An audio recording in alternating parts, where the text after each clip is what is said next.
கண்ணியத்திற்குரிய எல்லாம் வல்ல அல்லாஹு ஜல்ல ஷானஹு தஆலாவின் நல்லடியார்களே, இந்த நிகழ்ச்சியிலே ஆடம்பர உலகமும் அழியாத மறுமையும் என்ற தலைப்பு எனக்கு தரப்பட்டுள்ளது. இந்த தலைப்பு இஸ்லாத்தினுடைய உயிரோட்டமான கொள்கையை, தத்துவத்தை எடுத்து சொல்லக்கூடிய ஒரு அற்புதமான தலைப்பு. ஏனென்று சொன்னால், இஸ்லாம் மார்க்கத்தை பொறுத்தவரை இந்த மார்க்கத்தினுடைய அடித்தளமே மறுமை வாழ்க்கையின் மீதுதான் நிறுவப்பட்டிருக்கிறது. உலகத்திற்கு இஸ்லாம் சொல்கிற முக்கியமான செய்தி என்னவென்று சொன்னால், நீங்கள் வாழுகிற இந்த உலகம் ஒரு அற்பமான உலகம், குறைந்த சுகபோகங்களை கொண்ட உலகம். உங்களுடைய வாழ்நாள் குறைந்த அளவு கொண்ட ஒரு வாழ்நாள். இந்த உலகத்திலே நீங்கள் அனுபவிக்கின்ற பொருள்கள் மிக மிக அற்பமான பொருட்கள்.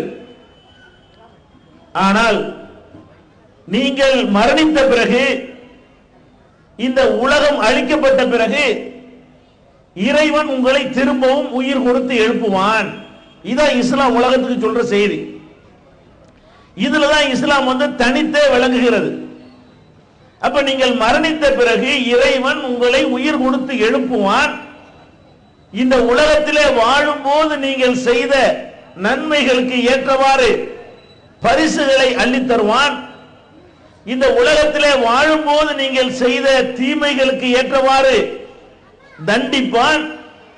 இதற்கு அஞ்சி இந்த உலகத்திலே ஒழுங்காக நடந்து கொள்ளுங்கள். இதுதான் அல்லாஹ் மனித குலத்துக்கு சொல்லக்கூடிய முக்கியமான செய்தி. எல்லா மதங்களிலுமே இறைவனை பற்றி சொல்வார்கள், கடவுளை பற்றி சொல்வார்கள். அந்த கடவுளை எப்படி பார்ப்பார்கள் என்று சொன்னால், கடவுள் ஒரு பார்வையாளன், அவ்வளவுதான்.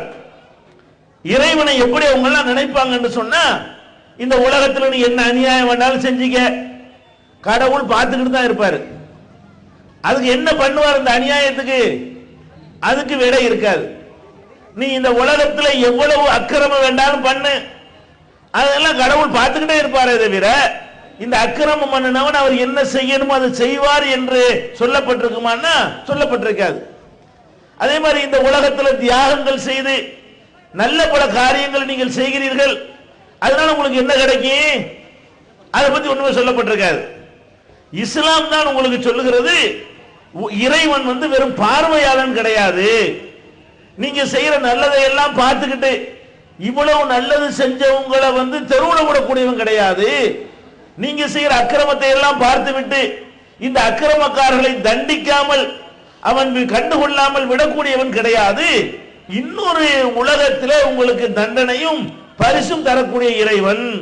இந்த செய்தியை தான் நபிகள் நாயகம் ஸல்லல்லாஹு அலைஹி வஸல்லம் அவர்களும் அவர்களுக்கு முன்னர் வாழ்ந்த நபிமார்களும் மனித குலத்திற்கு சொன்னார்கள். அப்ப இந்த ஆடம்பரமான இந்த உலகத்திலே வாழுகிற நாம் நம்முடைய இலட்சியமாக, நம்முடைய கொள்கையாக, நம்முடைய குறிக்கோளாக மறுமையை தான் வைத்துக் கொள்ள வேண்டும்.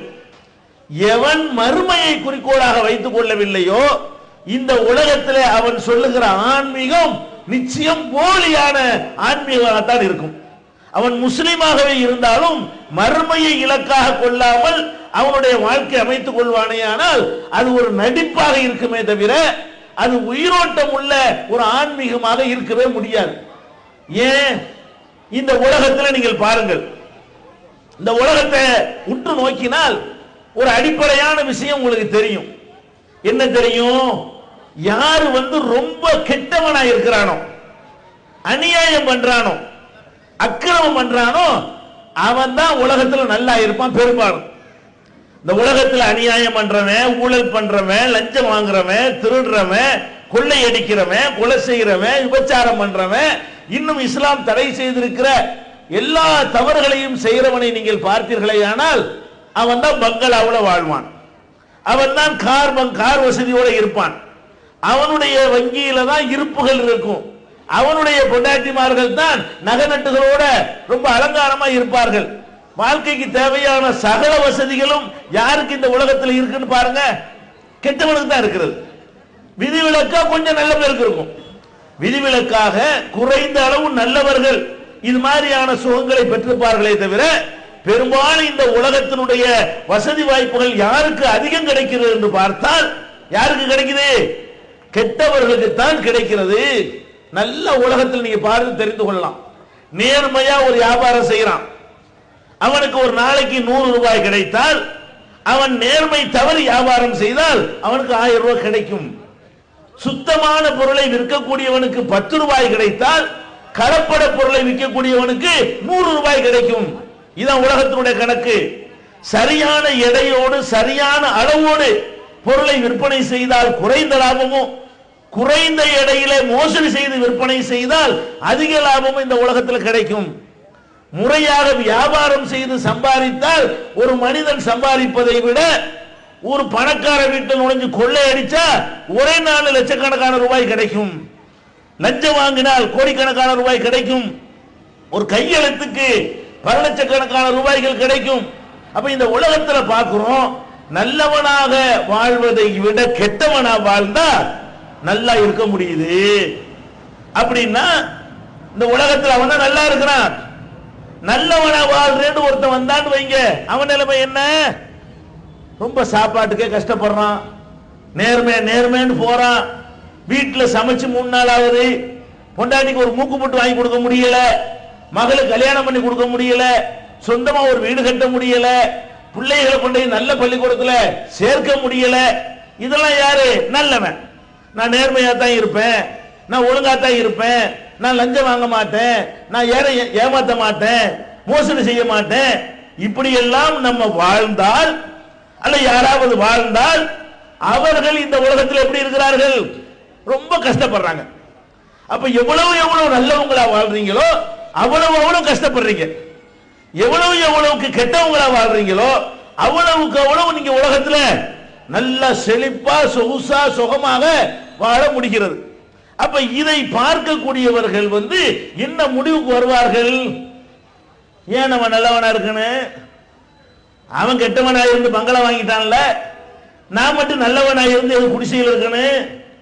அவன் கெட்டவனா இருந்து ஒரு கடையை 10 கடை ஆக்கிட்டான்ல, நான் ஏன் 2 கடையை 1 கடை ஆக்கணும்? நல்லவனா நடந்து நானும் மேல போகணுமா இல்லையா? நான் மட்டும் நடந்து போனேன், அவன் மட்டும் கார்ல போறானே, எனக்கு மட்டும் டவுன் பஸ், அவன் மட்டும் பிளைட்ல போறதா என்கிற மாதிரி நினைத்தால் அப்ப இந்த உலகத்தில் எப்படி வாழணும்? கெட்டவனா தான் வாழணும். அதானே கண்ணால பார்க்கிறோம். நல்லவனா வாழ்ந்தா ஒரு நன்மையுமே இல்லை, கெட்டவனா வாழ்ந்தா எல்லா நன்மையும் இருக்கிறது, எல்லாம் சுகமா ஜாலியா இருக்கலாம். அதே மாதிரி மனைவியோடவே சந்தோஷமா ஒருத்தர் இருக்கிறான், புருஷனோடவே சந்தோஷமா இருக்கிறான் அப்படின்னு நினைத்தால் அவர்களுக்கு கிடைக்கிற இன்பத்தை விட வேற மாதிரி தப்பு தவறு செய்யறான அவன் நிறைய இன்பத்தை அனுபவிக்கிறதாக உலகம் நினைக்கிறது. அப்ப கற்போடும் ஒழுக்கத்தோடும் வாழ்பவன் அடைகிற இன்பத்தை விட தப்பு செய்யறவன் கூடுதல் இன்பத்தை அடைகிறான், நிறைய பேர் அனுபவிக்கிறான் என்கிற மாதிரியான ஒரு நினைப்பு வருதா இல்லையா? அவன் நல்லா தான் இருக்கிறான். அப்ப இப்படி எந்த வகையான கெட்ட செயல்களை எடுத்துக்கொண்டாலும் அதுல ஈடுபடக்கூடியவர்கள் எல்லாம் மேலும் மேலும் வளர்ந்து கொண்டே செல்கிறார்கள், சந்தோஷமாக இருக்கிறார்கள். நல்ல காரியத்தில் ஈடுபடுறவனுக்கெல்லாம் ஒண்ணுமே இல்லை, பெருசா ஒண்ணு அவன் சந்தோஷமா இருக்க முடியல. அப்ப இந்த உலகத்தினுடைய கணக்குப்படி பார்த்தால் நம்ம எந்த முடிவுக்கு எல்லாரும் வரணும்? நல்லவனா இருக்க தேவையில்லை. எந்த ஆன்மீகவாதியார் போய் கேளுங்களேன், என்னப்பா நீங்க சொல்றீங்க, நீங்க சொல்றபடி இல்லையே, நல்லவனா வாழ்ந்தா அப்படி இருக்கலாம் இப்படி இருக்கலாங்கிறீங்க, அப்படி இருக்க முடியலையே.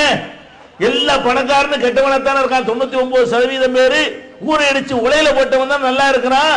அப்ப நான் என்னத்துக்கு நல்லா இருக்கணும்? இன்னைக்கு நாட்டில் இருக்கிற அரசியல்வாதிகள் எடுத்துக்கிறேங்க, ஒரே ஒரு யோக்கியன் அதை காட்ட வேணுமா? ஒரே ஒரு யோக்கியன், அவன் எந்த கட்சியை சேர்ந்தவனா இருந்தாலும் அப்பளுக்கு இல்லாத ஒரு 10 பைசாவுக்கு துரோகம் செய்யாத ஒரு மகாத்மான்னு சொல்லி ஒரு அரசியல்வாதி உங்களுக்கு காட்ட இயலுமா? எல்லாம் நல்லா இருக்காங்களே, எல்லாருமே சொகுசா இருக்கிறானே. அப்ப நம்ம என்ன முடிவுக்கு வரணும்? நம்மளும் எல்லா விதமான தில்லு முள்ளு திருகுதாளமும் பண்ணுவோம். நம்ம எதுக்கு நல்லவனா வாழணும் வருதுல? இதுக்கு ஆன்சர் என்ன? அதே மாதிரி பார்க்கிறோம், இந்த உலகத்தில் ஒருத்தன் அக்கிரமம் செய்யறான். எதுக்கு இதெல்லாம் சொல்றேன்னு கேட்டா, மறுமை என்பது எதற்காக இஸ்லாம் சொல்கிறது அதை புரிந்து கொள்வதற்கு இந்த விவரங்கள் உங்களுக்கு தெரிஞ்சிருக்கணும். உங்க கண்ணு முன்னாடி இருக்கிற இந்த விவரங்கள் எல்லாம் தெரிஞ்சிருந்தா தான் ஓ மறுமை தான் இஸ்லாத்தினுடைய பேஸ் அடிப்படை என்று நீங்கள் விளங்கிக் கொள்ள முடியும். ஒரு மனுஷன் பெரிய பயங்கரமான கொலைகாரனா இருக்கிறான், 25 பேரை கொலை செஞ்சு விட்டான். நீதிமன்றத்தில் பிடிச்சிட்டு போய் நினைச்சிட்டாங்க, நிரூபிச்சுட்டாங்க. இவனை தண்டிக்கணும். இவனுக்கு என்ன தண்டனை கொடுப்பாங்க? இப்படி கெட்டவர்களை தண்டிக்கிறதா இருந்தால் 25 பேரை கொலை செஞ்சிருக்கான்ல, 25 தடவை அவனை கொல்லணும். ஒரு மரண தண்டனை கொடுத்துருவார். நீதிபதி என்ன செய்வாரு? இவருக்கு மரண தண்டனை கொடுக்கிறேன். சரி, ஒரு ஆளை கொலை பண்ணதுக்கு ஒரு மரண தண்டனை ஓகே. இன்னும் 24 பேரை கொலை பண்ணிருக்கான, அதுக்கு தண்டனை இல்லை, கொடுக்க முடியல. இந்த நம்ம வாழ்கிற உலகத்துல தண்டிக்கணும் என்று ஒரு நடவடிக்கை எடுக்க செய்தால் கூட அவன் செய்யற தப்புக்கு தகுந்த தண்டனையை இந்த உலகத்தில் கொடுக்க இயலுமா? இயலாது. ஒரு கொலை செஞ்சாலும் தூக்கு தண்டனை தான், 9 கொலை செஞ்சாலும் தூக்கு தண்டனை தான். 100 பேரை கொலை பண்றான், 100 தடவை தூக்கில போடுவீங்களா? ஒரு தடவை தான் போட போறீங்க. அப்ப ஒருத்தனை கொலை செஞ்சாலும் அவனுக்கு ஒரு தூக்கு, 100 பேரை கொலை செஞ்சாலும் ஒரு தூக்குன்னா அப்படித்தான் இந்த உலகத்தில் செய்ய முடியும். நம்ம மனசாட்சி சொல்லுது இவன் தண்டிக்கப்படலையே, சரியான முறையில் தண்டிக்கப்படலையே, அப்ப சரியான முறையில் தண்டிக்க முடியலையே. இந்த உலகத்துல, நம்ம வாழ்கிற உலகத்துல ஒரு கெட்டவனை தண்டிக்கணும்னு போனா கூட நம்மால் சரியாக தண்டிக்க முடிவதில்லை. அப்ப அவன் சரியா தண்டிக்கப்பட வேண்டும் என்றால் அதுக்கு வேற ஏதாவது ஒரு செட்டப் இருந்தாகணும். இந்த உலகத்து செட்டப்பை வைத்து அவன் செய்யற தப்புக்கு என்ன செய்ய முடியாது, நம்மளால தண்டிக்கவே முடியாது. அதே மாதிரி பார்க்கிறோம், நம்ம பக்கத்து வீட்டில் ஒருத்தர் இருப்பான், நம்ம ஒரு அப்ராணியா இருப்போம், நமக்கு எந்த அரசியல்வாதியும் தெரியாது, நமக்கு எந்த ஒரு செல்வாக்குமே இருக்காது. நம்ம பக்கத்து வீட்டுக்காரன் என்ன செய்வான்? ஒரு அரசியல்வாதியா இருப்பான், ஒரு அதிகாரியா இருப்பான், அல்ல அதிகாரிகளை விலைக்கு வாங்கக்கூடிய அளவுக்கு பணம் படைச்சவனா இருப்பான். நம்ம இடத்தை தைரியமா அவன் அபகரிப்பான். நம்ம வீட்டுல ஒரு பாதிய செவத்தை நவட்டி வைக்குவான். ஏண்டா வைக்கிற? கொன்னு விடுவேன் அப்படிம்பா. நம்ம என்ன செய்வோம்? போலீஸுக்கு போனா போலீஸ் அவன் பக்கம் தான், எம்எல்ஏ போனா எம்எல்ஏ அவன் பக்கம் தான், மந்திரிட்ட போனா மந்திரி அவன் பக்கம் தான், நீதிமன்றத்துக்கு போனா அதுவும் அவன் பக்கம் தான், மக்கள்கிட்ட போனா மக்கள் அவன் பக்கம் தான் பயப்படிட்டு இருந்தார். இப்படின்னா இவன் நிலையில இருந்து பாருங்க, இவனுக்கு இந்த உலகத்தில் நீதி கிடைச்சிச்சா? இப்படி நீதி கிடைக்காத கோடிக்கணக்கான மக்கள் உலகத்தில் இருக்கிறார்களா இல்லையா? நான் கதை சொல்லல. இந்த மாதிரி ஆதிக்கவாதிகளால் பாதிக்கப்பட்டவன் இருக்கான, அவனுக்கு நீதி வழங்க போலீஸ் இல்லை, கோர்ட் இல்லை, மந்திரி சபை இல்லை, ஒண்ணுமே இல்லை. பாதிக்கப்பட்டு கொண்டுதான் இருக்கிறான். அப்ப பாதிப்பை ஏற்படுத்தினவன் கை ஓங்குகிறது. இந்த அநியாயத்துக்கெல்லாம் என்னடா யாரா கேட்கிறது? இறைவன் ஒருத்தன் இருந்தா கேட்கணுமா இல்லையா? கடவுள்னு ஒருத்தன் இருக்கிறான்னு சொன்னா வேடிக்கை பார்க்கறக்கா இருக்கான்? இதெல்லாம் செய்யறதெல்லாம் பார்த்து ரசிக்கிறதுக்கு இருக்கானா? வெறும் இன்ஃபர்மேஷனை கலெக்ஷன் பண்றது மட்டும்தான், தகவல்களை திரட்டுவது மட்டும்தான் அவனுடைய வேலையா? பார்த்தா அப்படிதான் தெரியுது. இவ்வளவு அநியாயம் பண்றா, ஒண்ணுமே நடக்க மாட்டேங்குது. இவன் தான் வீட்டை விட்டு போக வேண்டி இருக்கிறது. பரம்பரையா குடியிருந்தானே, இவன் வீட்டை விட்டுட்டு வெளியேற வேண்டி இருக்கிறது. இந்த ஆக்கிரமிக்கக்கூடியவன் கையில இவனுடைய வீடு போய் விடுகிறது. இப்படி வீட்டை இழந்தவன் எத்தனை பேரு, சொத்தை இழந்தவன் எத்தனை பேரு, கடைகளை இழந்தவன் எத்தனை பேரு, பொருள்களை இழந்தவன் எத்தனை பேரு பாக்குறமா இல்லையா? வாடகை உட்கார்ந்து காலி பண்ண மாட்டேங்கிறான். வாடகையும் கொடுக்காம நீ எனக்கு 1 லட்சம் ரூபாய் கொடுத்தா காலி பண்ணுவாங்கிறான். இன்னொருத்த வீட்டு இடம் கேட்டா திருப்பி கொடுத்துருன்னு இவனுக்கு ஏதோ இந்த மனிதர்கள் இயற்றிய அயோக்கிய சட்டங்கள் துணையா இருக்கிறதுனால அடுத்த கொஞ்சத்துல உட்கார்ந்து என்ன செய்யறான்? நான் காலி பண்ணணும்னு வாடகை 10 வருஷத்துக்கு என்ன வாடகை வருமோ அது மாதிரி 10 வாடகை கேட்கறான். 10 வருஷமா ஒரு இடத்துல குடியிருந்து, ஒரு வீட்டிலே ஒரு கடையில குடியிருந்து கொண்டு அட எனக்கு தேவை இருக்கடா போடான்னு சொன்னா ஒரு நேர்மையான மனிதன் என்ன செய்யணும்? நம்ம கடையா, நம்ம வீடா, அவன் கஷ்டப்பட்டு வாங்கினது, உனக்கு வேண்டாம் எடுத்துக்கப்பா, இது நீ இப்படிதான் நடக்கணும். இது எவனுக்குமே இல்ல. எல்லாரும் என்ன பண்றோம்? முடியாது, காலி பண்ண மாட்டேன், எனக்கு 20 லட்சம் ரூபாய் தரியா? எப்படி? அவன் வீட்டுல உட்காந்துக்கிட்டு வாடகை கொடுக்காம உட்காந்துக்கிட்டு எனக்கு 20 லட்சம் ரூபாய் தெரியா காலி பண்றேன்? அப்ப இதெல்லாம் ஒரு அக்கிரமம் தான். இந்த அக்கிரமத்துக்கு தான் எல்லாம் துணை செய்வாங்க. சட்டம், போலீஸ், அதிகாரம் எல்லாமே யாருக்கு துணையா இருக்கு? அநியாயக்காரர்களுக்கு தான் துணையா இருக்கு. இந்த உலகத்தை நம்ம பார்க்கிறோம், எல்லா விதமான அக்கிரமக்காரர்களும் தப்பித்துக் கொண்டே இருக்கிறார்கள். சில பேர் மாட்டினார்களே, ஆனால் அவங்க செஞ்ச தப்புக்கு தகுந்தவாறு தண்டிக்கப்படுவதில்லை. சில ஊழல்வாதிகள் மாட்டுகிறார்கள். ஊழல் செய்ததாக முன்னாள் முதலமைச்சர்கள் பல பேர் மேல வழக்கு இருக்கிறது. அந்த ஆட்சி வந்தா இந்த முதலமைச்சர் மேல வழக்கு போடுறதும், இந்த ஆட்சி வந்தா அந்த முதலமைச்சர் மேல வழக்கு போடுவதும், ஆதாரங்களை அள்ளி பேப்பர்ல விடுவதும், இந்த அவர் பண்ண ஊழல் தெரியாதா, இவர் பண்ண ஊழல் தெரியாதா. கடைசியில என்ன, 400 ரூபாய் வாங்கின தாசில்தாரை கொண்டு ஒரு வருஷம் உள்ள வச்சு போடுவாங்க. இவன் என்ன பண்ணுவான், அந்த லஞ்ச ஊழல் வாங்கி கோடான கோடான கோடான கோடி ரூபாய்களை கொள்ளையடித்தவர்கள் அதே அந்தஸ்தோட அதே மரியாதையோட என்ன செய்வாங்க, வந்துகிட்டு இருப்பாங்க. நீதிமன்றத்தோட ஆஜராக தேவையில்லை.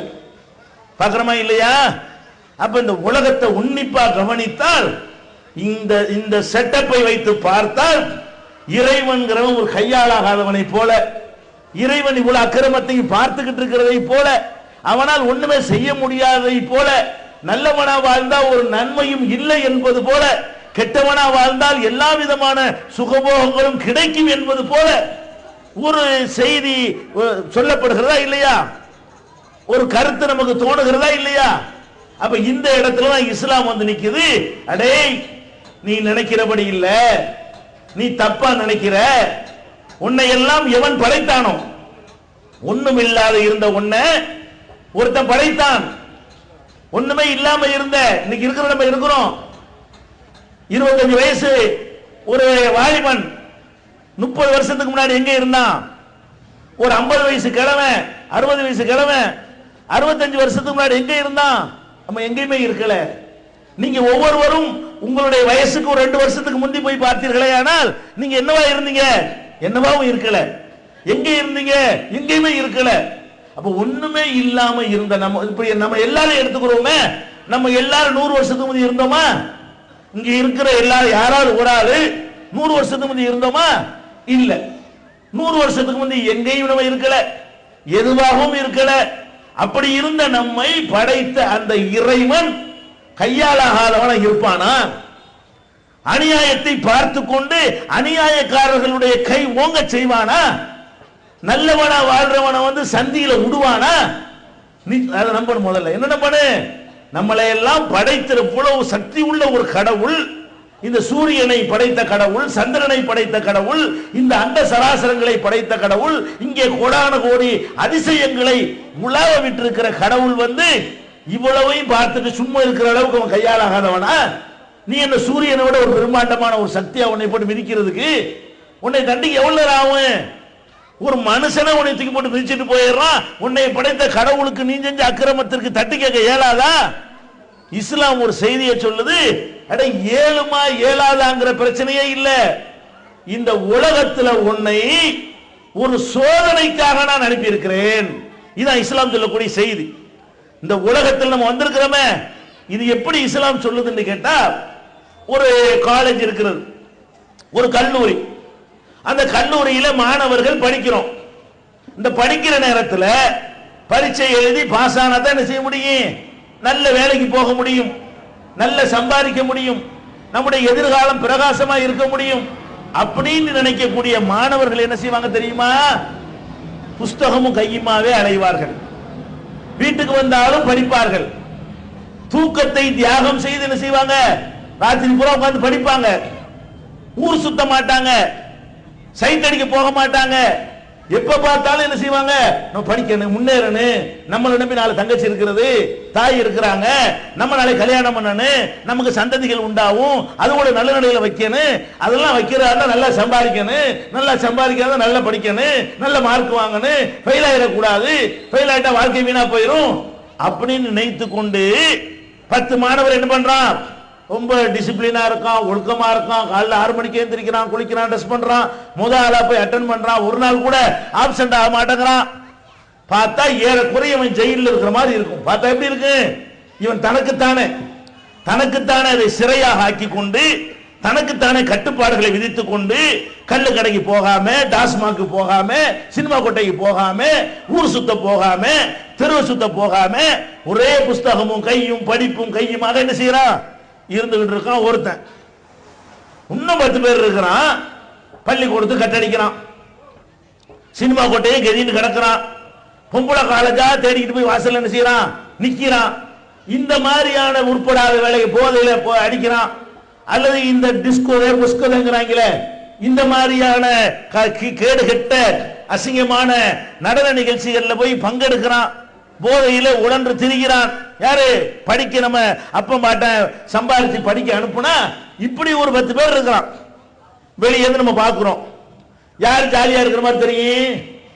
அவனை பாடுறா, அங்க நிக்கிறான், அங்க நிக்கிறான், அவன் சட்டையை பத்தியா, அவன் காலரை பத்தியா, அவன் கை கடிகாரத்தை பத்தியா, அவன் மினுக்கிறத பத்தியா, செல்போன் இடுப்புல ஒண்ணு வயிற்றுல ஒண்ணு வச்சிருக்கான் பாத்தியா, என்ன அப்படிலாம் அப்படி ஒன்னொன்னையும் பார்த்து என்ன செய்வோம்? பார்த்தோம்னா இவன் என்னமோ ரொம்ப கஷ்டப்படுற மாதிரி, அவன் தான் நல்லா இருக்கிற மாதிரி, அவன் வாழ்க்கை தரம் தான் உயர்ந்திருக்கிற மாதிரி பத்தி அங்க நிக்கிறான், எங்க நிக்கிறான், ஒரு நாளைக்கு ஒரு சட்டை போடுறான். அவன் என்ன செய்யறான்? இருக்கிற சட்டையை போட்டுக்கிட்டு அழுக்கான அடுத்த சட்டையை போட்டுக்கிட்டு துவைக்க கூட நேரம் இல்லாம, அயன் பண்ண கூட நேரம் இல்லாம அவன் அதுலயே கவனமா இருக்கிறான். இப்ப பார்த்தா என்ன தெரியும்? இவன் ஜாலியா இருக்கிற மாதிரி தெரியும். யாரு? இந்த எல்லா அக்கிரமத்தையும் பண்றான, காலேஜுக்கு போறான்னு சொல்லிவிட்டு அவன் நல்லா இருக்கிற மாதிரி. இவங்க கிற்கு பயிலோடா இருக்காங்க. வயசான காலம், இந்த வயசை ஒரு என்ஜாய் பண்ண தெரியுதா? இவங்களுக்கு அனுபவிக்க தெரியுதா? இந்த 20 வயசுல 85 வயசு கிழமை மாதிரி இருக்கானவங்கள. உலகம்னா ஒரு என்டர்டைன்மெண்ட் வேணாமா? ஒரு ஜாலியா இருக்க வேணாமா? என்னங்கடா இது அப்படின்னு சொல்லி அவனை எல்லாரும் கேலி பண்ற மாதிரி இவங்க என்னமோ நல்லா இருக்கிற மாதிரி தெரியுமா? இல்லையா? தெரியும். அப்புறமேல் பரீட்சை வரும். அப்புறமேல் என்ன செய்யும்? பரீட்சை வருமா? அங்க மார்க்கில் பார்த்தா நம்பர்ல இவர் இருக்காது. யாரு இருக்காது? இந்த ஊர் சுத்தினார அவருக்கு இருக்க மாட்டாரு. பாரு, தேடி தேடி பார்ப்பாரு, எல்லா பேப்பரையும் வாங்குவாரு, இன்டர்நெட்டுக்கு போவாரு. வந்துருச்சா நம்ம இது வந்துருச்சா, எங்க வர்றது இது? நீ நான் வேற இடத்துல ஒன்னு ரிசர்வ் பண்ணிக்கிட்டியா, எங்க எப்படி வர்ற? அப்ப தெரியும் இந்த பட்டான யாரு நல்லவனா இருக்கணும், படிக்கணும், ஒழுக்கமா இருக்கணும்னு நினைச்சானே அவனுக்கு தெரியும் நம்ம பட்ட பாடு வீணாகல, ஃபர்ஸ்ட் கிளாஸ்ல பாஸ் ஆயிட்டோம், அடுத்து என்ஜினியர் தான், அடுத்து டாக்டர் தான் அப்படின்னு சொல்லி ஒரு மகிழ்ச்சியில அவனுக்கு கிடைக்குமே. அதான் இஸ்லாம் உனக்கு சொல்லுது. இஸ்லாம் சொல்லுகிறது, இது ஒரு கல்வி கூடம் என்று வைத்துக்கொள், இது ஒரு பரீட்சை கூடம் என்று வைத்துக்கொள். இந்த பரீட்சையில என்ன செய்ய மாட்டாங்க? அந்த கல்லூரி நிர்வாகத்தார் தலையிட மாட்டாங்க. நீ வெறும் பேப்பர் வச்சுட்டு உட்கார்ந்துட்டு இருக்கிற, எழுதலான்னு சொல்லுவாங்களா? சொல்ல மாட்டாங்க. ஏன்? எழுதாட்டி மாடு வைக்க போற, நீ எழுதுன உனக்கு நல்லது. நீ எழுதாட்டி என்ன செய்வ? மாடு வைக்கதான் இல்ல ஆயக்குன்னு என்ன செய்வாரு? எவரோ சொல்லி தருவாரா? பேசாம பார்த்துட்டு தான் இருப்பாரு. யாரு? அந்த பரீட்சை கூடத்துல வந்து கண்காணிக்கக்கூடிய கண்காணிப்பாளர் இருப்பார்ல, அவர் உங்களுக்கு எந்த வகையில ஹெல்ப் பண்ண மாட்டாரு, உங்களை தண்டிக்கவும் மாட்டாரு. வெறும் பேப்பரை கொடுத்தா கூட வாங்கி வச்சுக்கிறாரு. யார்கிட்ட வெறும் பேப்பர் கொடுத்தா அடிப்பாரா?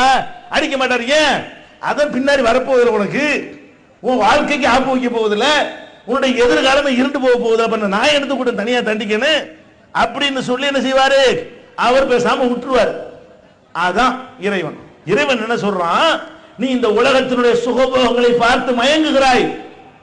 இங்க திங்கிற சாப்பாடு உனக்கு பயங்கரமான இன்பமா தெரிகிறது, இங்க வச்சுக்கிற கார் பங்களா இன்பமா தெரிகிறது, இங்க நீ அணிகிற நகை நட்டுகள் உனக்கு இன்பமாக தெரிகிறது, ஆடம்பர பொருள்கள் இன்பமாக தெரிகிறது. இந்த இன்பம் எல்லாம் எதற்கு என்று கேட்டால், நீ ஒழுங்காக அந்த இன்பத்தை அடைகிறாயா, தப்பான முறையில் அடைகிறாயா? இன்பத்தை அடையக்கூடாதுன்னு சொல்ற மார்க்கம் இஸ்லாம் இல்ல.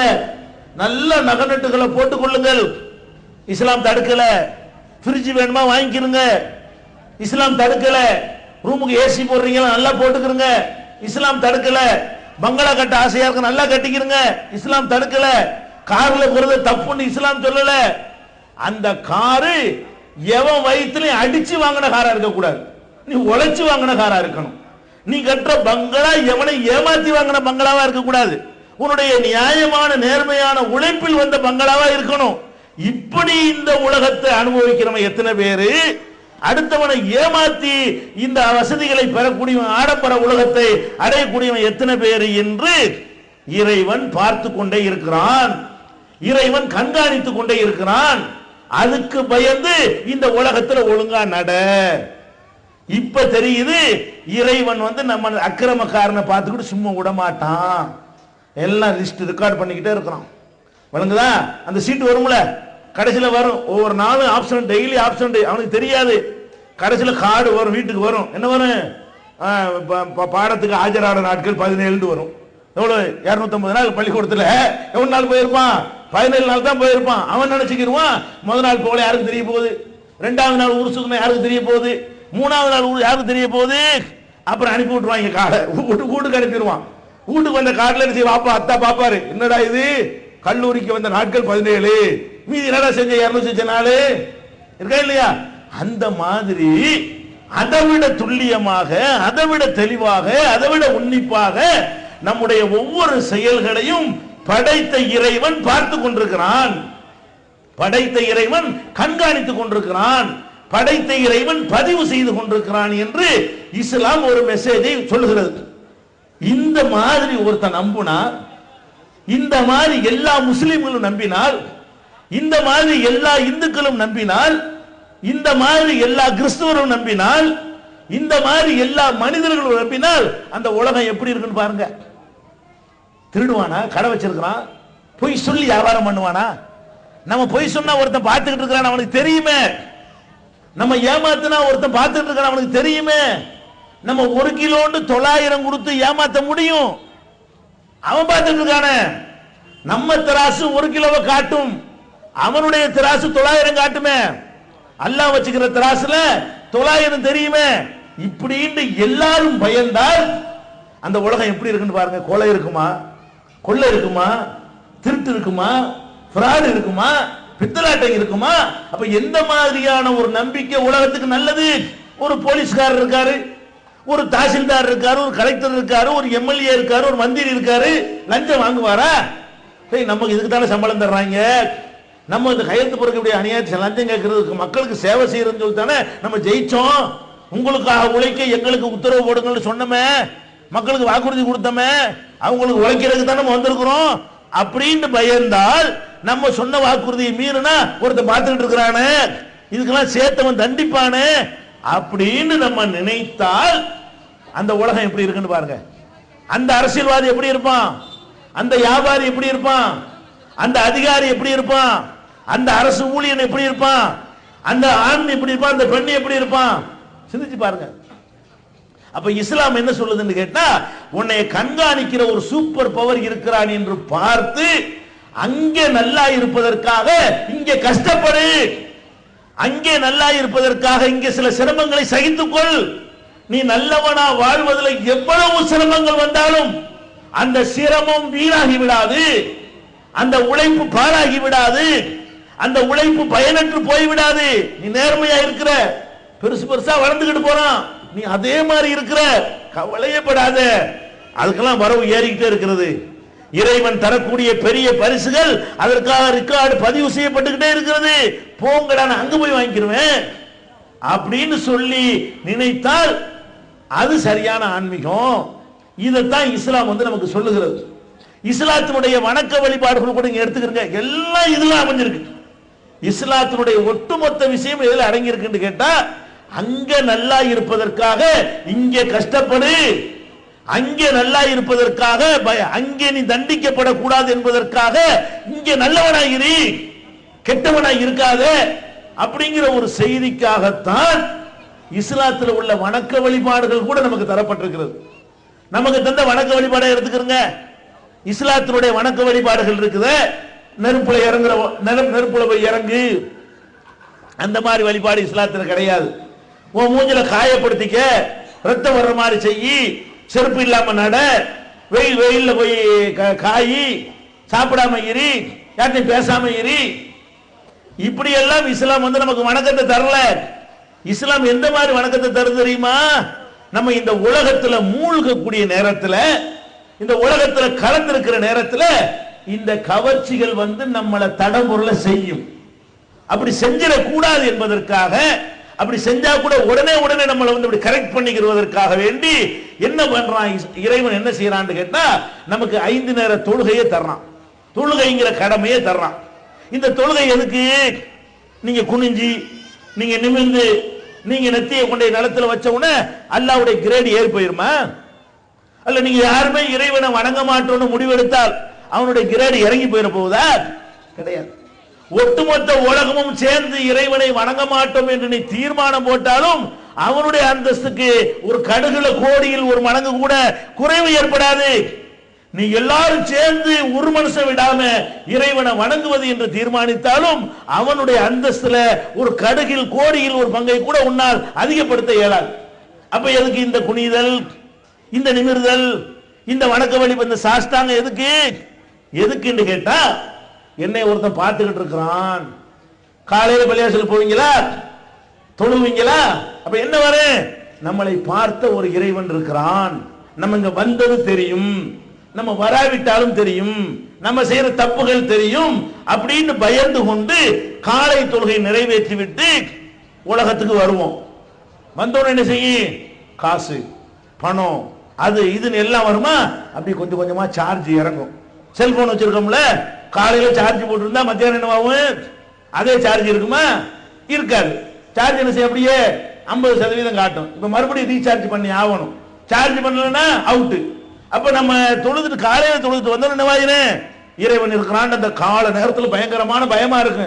ஒரு அரை மணி நேரம் கழிச்சு பாத்தீங்கன்னு சொன்னா அந்த இறையச்சத்துல ஒரு 5% குறைஞ்சி 95க்கு வந்துடும். இன்னும் கொஞ்சம் போனுச்சுன்னு வைங்களேன், ஒரு 90 வரும். இன்னும் கொஞ்சம் நேரம் ஆகுதுன்னு வைங்களேன், ஒரு 75 அளவுக்கு தான் பயம் இருக்கும். இன்னும் கொஞ்சம் போகுதுன்னு வைங்களேன், 25-30 குறைஞ்சிட்டே ஒரு கடைசியில என்னத்தை போட்டு சினிமா காட்டி போயிட்டு வந்துருவோம், ஒரு கிளாஸ் அடிச்சுட்டு வந்துருவோம், இப்படிங்கிற அளவுக்கு கொண்டு தள்ளுற அளவுக்கு மொத்தமா இறங்கி போயிடும். அப்ப என்ன செய்யணும்? மத்தியானம் ஒரு போய் சார்ஜ் பண்ணிக்க, அப்புறம் போய் இப்படி. இதுதான் இஸ்லாத்தினுடைய வணக்க வழிபாடு நோக்கம் கூட. என்ன, ஒருத்தன் பார்த்துக்கிட்டு இருக்கிறான், அவன் தண்டிப்பான், அவன் பரிசு தருவான், அவனை ஏமாத்த இயலாது. குர்ஆன் சொல்லுகிறது, இன்ன ஸலாத்த தன்ஹா அனில் ஃபஹ்ஷாய் வல் முன்கர். உங்களுடைய தொழுகைகள் இருக்கிறதே அது அருவருக்கத்தக்க காரியங்களில் இருந்தும் தீமைகளில் இருந்து உங்களை தடுக்கும். தொழுகையை பத்தி இறைவன் எதுக்கு கடமையாக்கணுங்கிறான்? நீங்க தொழுவுறதுனால இறைவனுக்கு கிரேடு ஏறாது.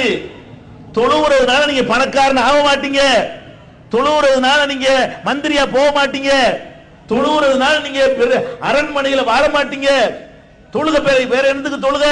நீ தொழுக என்று சொன்னா உங்ககிட்ட கெட்ட செயல் வராது, தீமையை தடுக்கும், கெட்ட எண்ணங்களை நீக்கும். அல்லாஹ் சொல்றான். எப்படி நீக்கு? ஒருத்தன் இருக்கிறான் என்னை பார்க்கிறான் என்னை கண்காணிக்கிறான் வருதுல, அது வந்துட்டு தான் நீக்கணும்ல. நீங்க டிராபிக் போலீஸ் நிக்கிற ஒரு ஏரியாவில் எப்படி நடப்பீங்க? டிராபிக் போலீஸ் நிக்காது எப்படி வண்டி ஓட்டுவீங்க? டிராபிக் போலீஸ் நின்றா கரெக்டா ஹெல்மெட்லாம் மாட்டிட்டு போவீங்க. இந்த ஏரியாவில் டிராபிக் போலீஸ் நிக்க மாட்டார்னா நீங்க வாட்டுக்கு போவீங்க. ஹெல்மெட்டை தூக்கி இருக்கிற ஹெல்மெட்டை கூட பின்னாடி வச்சுக்கிட்டு கலட்டி வச்சுக்கிட்டு போறீங்களா இல்லையா? அப்ப ஒரு சாதாரண ஒரு டிராபிக் போலீஸ்காரன் பார்த்துக்கிட்டு இருக்கிறதுக்காக வேண்டிய நீ அதுக்கு தகுந்த மாதிரி நடந்தீங்கன்னு சொன்னா, ஒரு சூப்பர் பவர் உன்னை பார்த்துக்கிட்டு இருந்தா, அனைத்தையும் கண்காணிக்கக்கூடிய அனைத்து ஆற்றலும் கொண்ட ஒரு கடவுள் இறைவன் உன்னை பார்த்து கொண்டிருந்தால் அப்ப என்ன செய்வ? ஒழுங்கா நடப்ப. அப்ப அந்த அச்சம் நம்ம கடையில் உட்கார்ந்து இருக்கும் பொழுது கடையை ஒழுங்கா நடத்த தூண்டும்.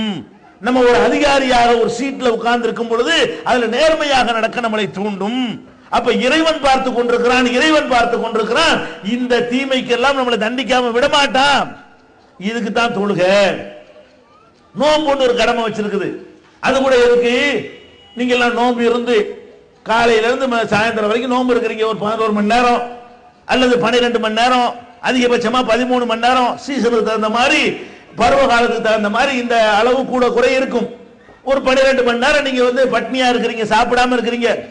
உடனே அல்லாஹ்வுடைய கஜானா நிறைஞ்சு வழிஞ்சிருமா? சோத்துக்கு வழி இல்ல, பட்னியா கடந்து மிச்சம் பிடிங்கடான்னு அதுக்காக நோம்ப கடமையாக்கி இருக்கான் இறைவன்? கிடையாது. நம்மள அப்படி ஒண்ணு மிச்சம்லாம் பிடிக்கிறது இல்ல. நோம்புல ரொம்ப திங்கிறோம். பேருக்கு தான் நோம்புன்னு பேரே தவிர நோம்புல தான் என்ன செய்யறோம்? நீங்க நோம்பு காலத்துல நமக்கு டபுள் செலவு வருதா இல்லையா? மற்ற மாசத்துல ஆகுற செலவையும் நோம்புல ஆகுற செலவையும் எடுத்து பார்த்தா என்ன செய்யுது? நம்ம நேரத்தை மாத்திக்கிறோம். பகல்ல சாப்பிடுறதுக்கு பதிலா ராத்திரில சாப்பிடுறோமே தவிர அதே அளவு தான் சாப்பிடுறோம். அதை விட கூடவே சாப்பிடுறோம், அதை விட ருசியாவே சாப்பிடுறோம். அதிகமான நொறுக்கு தீனிகள் வைக்கிறோம், அதிகமான கூட்டுகள் பொரியல்கள் எல்லாம் நோம்புல தான் ஜாஸ்தியா தேவைப்படுகிறது. அப்ப நல்ல நோம்புல தான் நல்லா திங்கும் பொழுது நோம்புல என்ன பெரிய நன்மை? அடே நீ திங்காம இருந்தா எதை மிச்சப்படுத்துறேன்னு சொல்லலாம். அடே நோம்புலையும் நீ அதுதான் திங்கிற, நோம்பு இல்லாட்டாலும் அதுதான் சாப்பிடுற, இன்னும் சொல்ல போனா நோம்புல தான் கூட சாப்பிடுற, பகல்ல சாப்பிட மாட்டேங்கிற. அதுக்கு பதிலாக நோம்பு திறந்தோன்னு ஒரு இழுக்கிற, அப்புறம் 10 மணிக்கு இன்னொரு தடவை சாப்பிடுற, 3 மணிக்கு எந்திரிச்சிட்டு இன்னொரு தடவை சாப்பிடுற, 3 மணிக்கு சாப்பிட ஆரம்பிச்சு சுபுக்கு நேரம் இருக்குன்னு சொல்லி வீட்டுல இருக்கிற அம்புட்டை உருட்டி பிரட்டி எல்லாத்தையும் கடைசியில் கணக்கு பண்ணி பார்த்தா என்னவாகுது? இதுதான் ஜாஸ்தியா இருக்கிறது. அப்ப என்னத்துக்கு நோம்பு? பட்னியா கிடந்தியா நீ? ஒண்ணும் கிடையாது. என்ன அதுல விஷயம்? ராத்திரில நம்ம சாப்பிட ராத்திரில படுக்கிறோம், ராத்திரில படுக்கிறீங்க, 8 மணிக்கு படுக்கிறீங்கன்னு வைங்களேன், காலையில 8 மணிக்கு எந்திரிக்கிறீங்கன்னு வைங்க. நிறைய பேர் 10 மணிக்கு தான் எந்திரிக்கிறான். 10 மணிக்கு எந்திரிக்கிறேன்னு வைங்க. 10 மணிக்கு படுத்து 10 மணிக்கு எந்திரிச்சிங்கன்னா இந்த 12 மணி நேரம் சாப்பிட செஞ்சிய. ராத்திரி 10க்கு படுக்கிறீங்க, காலையில 10க்கு எந்திரிக்கிறீங்க, 12 மணி நேரம் சாப்பிடாம தான் இருக்கிறீங்க, செத்தா போயிட்டீங்க. உங்களுக்கு சக்தியா குறைஞ்சு போச்சு, ஒண்ணுமே இல்லை. அதை மாத்துறீங்க, அவ்வளவுதான். அப்ப 12 மணி நேரம் சாப்பிடாம இருக்கிறது என்பது எல்லா மனுஷனும் அன்றாடம் செய்யக்கூடிய வேலை. நம்ம நோம்புங்கிற பேர்ல என்ன பண்றோம்? பகல்ல சாப்பிடாம இருந்துட்டு ராத்திரில சாப்பிடுறோம். இதான் நேரத்தை சேஞ்ச் பண்ணிக்கிறோம். அப்ப எதுக்காக வேண்டியது? பட்டினி போடுவதற்கு அல்லன்னு வழங்குதா? பட்டினி போடல. இறைவன் நோன்பு வைக்க சொல்லி நம்மளை பட்டினி போடல. தூங்கும் பொழுது பட்டினியா இருக்கிறோம், நமக்கு உணர முடியாது. முடிச்சுக்கிட்டு இருக்கும் போது பட்டினியா இருந்தா உணர்வோம். 10 மணிக்கு படுக்கிறோம், அப்போ வயிற்றுல ஒண்ணும் இல்லாம தான் போயிரு, தூக்கத்தில் நமக்கு தெரியாது. முடிச்சுக்கிட்டு இருக்கும்போது தெரியும். அந்த உணர்றீல, அந்த உணரக்கூடிய நேரத்தில் உன்னை கண்ட்ரோல் பண்ற. கண்ட்ரோல் தான் அங்க முக்கியம். என்ன கண்ட்ரோல்? முடிச்சுக்கிட்டு 12 மணி, 1 மணி, 2 மணி, 3 மணி, 4 மணி, அப்ப என்ன செய்யும்? பசி அதிகரிச்சுட்டே இருக்கும். வீட்டுல சோறு இருக்கும், பிரியாணி வாசம் கம்ப கம்பட்டு மூக்க இழுக்கும், பல வஸ்துக்கள்லாம் இருக்கும், குழு குழுன்னு ஜிலி ஜிலு ஃப்ரிட்ஜில் தண்ணி இருக்கும். நம்ம தொழுவோமா? நோன்பு வைத்திருக்கக்கூடிய நம்ம 12 மணிக்கு அதை எடுப்போமா? 1 மணிக்கு எடுப்போமா? 2 மணிக்கு எடுப்போமா? எடுக்க மாட்டோம். வீட்டில் யாருமே இல்லை, பெருநாளைக்கு துணி வாங்குறதுக்கா எல்லாரும் போயிட்டாங்க, இவன் மட்டும் உட்கார்ந்துருக்கிறான், அல்ல இவன் மட்டும் உட்கார்ந்துருக்கா, யாருமே வீட்டில் இல்லை, பசியா இருக்கு, எடுத்து சாப்பிடுவீங்களா? சாப்பிட மாட்டீங்க. ஏன்? நான் சாப்பிட்டா என்னுடைய மாமியா பார்க்காட்டாலும், என் புருஷன் பார்க்காட்டாலும், என் பொண்டாட்டி பார்க்காட்டாலும், என் புள்ள குட்டியை பார்க்காட்டாலும், அக்கம் பக்கத்தில் உள்ளவங்க பார்க்காட்டாலும் ஒருத்தன் பார்க்கறான். நான் ஃப்ரிட்ஜில இருந்து எடுத்து தண்ணியை குடிச்சா எவனுக்கு தெரிய போறது இல்ல. நோம்பாளி மாதிரி இப்படி மூஞ்சி தொங்க போட்டுட்டா போதும், நோம்பா அவ்வளவுதான், மனுஷனை ஏமாத்தி போடலாம், பெரிய மேட்டர் கிடையாது. அப்ப நான் நோன்பு வைத்துக் கொண்டிருக்கிற நேரத்தில் வீட்டில இருந்து நான் சாப்பிட்டால் கூட எவனும் கண்டுபிடிக்க முடியாது. ஆனா நான் சாப்பிட மாட்டேங்கிறேன், நீங்க சாப்பிட மாட்டேங்கிறீங்க, எந்த ஒரு முஸ்லீமும் சாப்பிட மாட்டேங்கிறான். எதனால? நான் சாப்பிட்டா எவனும் என்னை ஒண்ணும் பண்ண இயலாது, கண்டுபிடிக்க கூட இயலாது. கண்டுபிடிக்காம சாப்பிட இயலும். ஒருத்தன் பார்த்துக்கிட்டு இருக்கிறான். அப்ப இறைவன் என்ன சொல்லி காட்டுறான்? இந்த நோன்பு உங்களுக்கு கடமையாக்கப்பட்டது லஅல்லக்கும் தத்தகூன், நீங்கள் இறையச்சம் உடையவர்களாக மாறணும், பட்டினி போடணும் என்பதற்கு அல்ல நோன்பு. இறைவனுக்கு நீங்க பயப்படணும், அந்த ட்ரைனிங் எடுக்கணும். அப்ப இப்படி பார்த்து நான் கேட்கிறேன், அவனுக்கு சொந்தமான உணவை, அவனுடைய வீட்டில் இருக்கிற உணவை, அவன் சுயமாக சம்பாதித்த உணவை இறைவன் தடை செய்தான் என்பதற்காக தீண்டாம இருக்கிறான இப்படிப்பட்ட ஒருத்தன் அடுத்தவனுடைய பொருளை சாப்பிடுவானா? சாப்பிட இயலுமா? அம்மாடி அல்லாஹ் பார்த்துட்டு இருக்கான்னு சொல்லி ஏன் சொந்த நான் சாப்பிடல, ஏன் வீட்டில் இருக்கிற பிரியாணி நான் தொடல, ஏன்? ஒருத்தன் பார்த்துக்கிட்டு இருக்கிறான். அப்ப என்னை ஒருத்தன் பார்த்துக்கிட்டு இருக்கிறான் என்பதற்காக என்னுடைய உணவையே தியாகம் செய்தனால் அடுத்தவனுடைய பொருளை நான் எப்படி மோசடி செய்வேன், எப்படி கலப்படம் செய்வேன், எப்படி நான் ஏமாத்துவேன்? அப்ப இப்படியான ஒரு சமூகம் உருவாக வேண்டுமானால் இந்த வணக்கங்கள் நமக்கு ஒரு ட்ரைனிங், பயிற்சி. அப்ப எல்லாரும் மறுமை தான், அழியாத மறுமையில வெற்றி பெறுவதற்காகத்தான் இஸ்லாத்தில் உள்ள இந்த வணக்கங்கள் எல்லாம் சொல்லப்பட்டிருக்கிறது. நபிகள் நாயகம் ஸல்லல்லாஹு அலைஹி வஸல்லம் சொன்னார்கள், மல்லம் யதா கௌல ஸூர் வல் அமல பிஹி ஃபலைஸ லில்லாஹி ஹாஜத்துன் ஃபீ அன் யதா தஆமஹு வ ஷராபஹு. யார் ஒருத்தன் நோன்பு வைத்துக் கொண்டு தீய செயல்களை அவனால் விட முடியலையோ, தீய பேச்சுகளை அவன் விட்டு ஒழிக்கவில்லையோ, அவன் பசித்து இருப்பதாலோ அவன் தாகமாக இருப்பதாலோ அல்லாஹ்வுக்கு எந்த ஒரு லாபமும் கிடையாது, அல்லாஹ்வுக்கு எந்த ஒரு தேவையும் கிடையாது. நீ பசிச்சா எனக்கு என்ன, நீ தாகமா இருந்தா எனக்கு என்ன, நான் எதுக்கு உனக்கு நோம்பு கடமையாக்குன? நீ நல்லவன் ஆகுறதுக்காக வேண்டி. நல்லவனா நீ ஆவல என்று சொன்னா, நோம்பு வச்சுக்கிட்டும் நீ தில்லுமுள்ளு பண்ணுவேன் என்று சொன்னா உன்னுடைய கெட்ட எண்ணத்தை நீ மாத்திக்கிறலன்னு சொன்னா இந்த நோன்பு எனக்கு எண்ணத்துக்குங்கிறான் இறைவன். அப்ப இந்த போலித்தனமான இந்த சடங்குகள் மீது இஸ்லாத்திற்கு நம்பிக்கை கிடையாது. இது பக்குவமாகணும். சும்மா குனிவது, நிமிர்வது, கண்ட இடத்துல இப்படி கையை தூக்கி கொள்வது, இதுகளெல்லாம் இறைவனுக்கு என்ன? இதனால இந்த ஆன்மீகத்தினால 10 பைசாக்கு பிரயோஜனம் இல்ல. உன்னைய மாத்தணும். அந்த ஆன்மீகம் உன்னை என்ன செய்யணும்? படிப்படியாக உன்னுடைய கெட்ட செயல்களை நீக்கணும். உங்களுடைய நல்ல செயல்களை குடிமுக செய்யணும். அந்த மாதிரி செய்யற ஆன்மீகத்திற்கு தான் மதிப்பு இருக்கிறது என்கிற அடிப்படையில் இஸ்லாம் சொல்கிறது. அந்த மறுமைக்கான பயிற்சி தான் இந்த வணக்கங்கள். தொழுகையாகட்டும், நோன்பாகட்டும், ஜக்காத்து கொடுக்கிறோம். பொருளாதாரத்தில் இறைவன் கடமையாக்கி இருக்கிறான். இந்த ஜக்காத்து யாருக்கு கொடுக்கிறோம்? அல்லாஹ்வுக்கா? இறைவனுக்காக தானே ஜக்காத்து கொடுக்கிறோம்.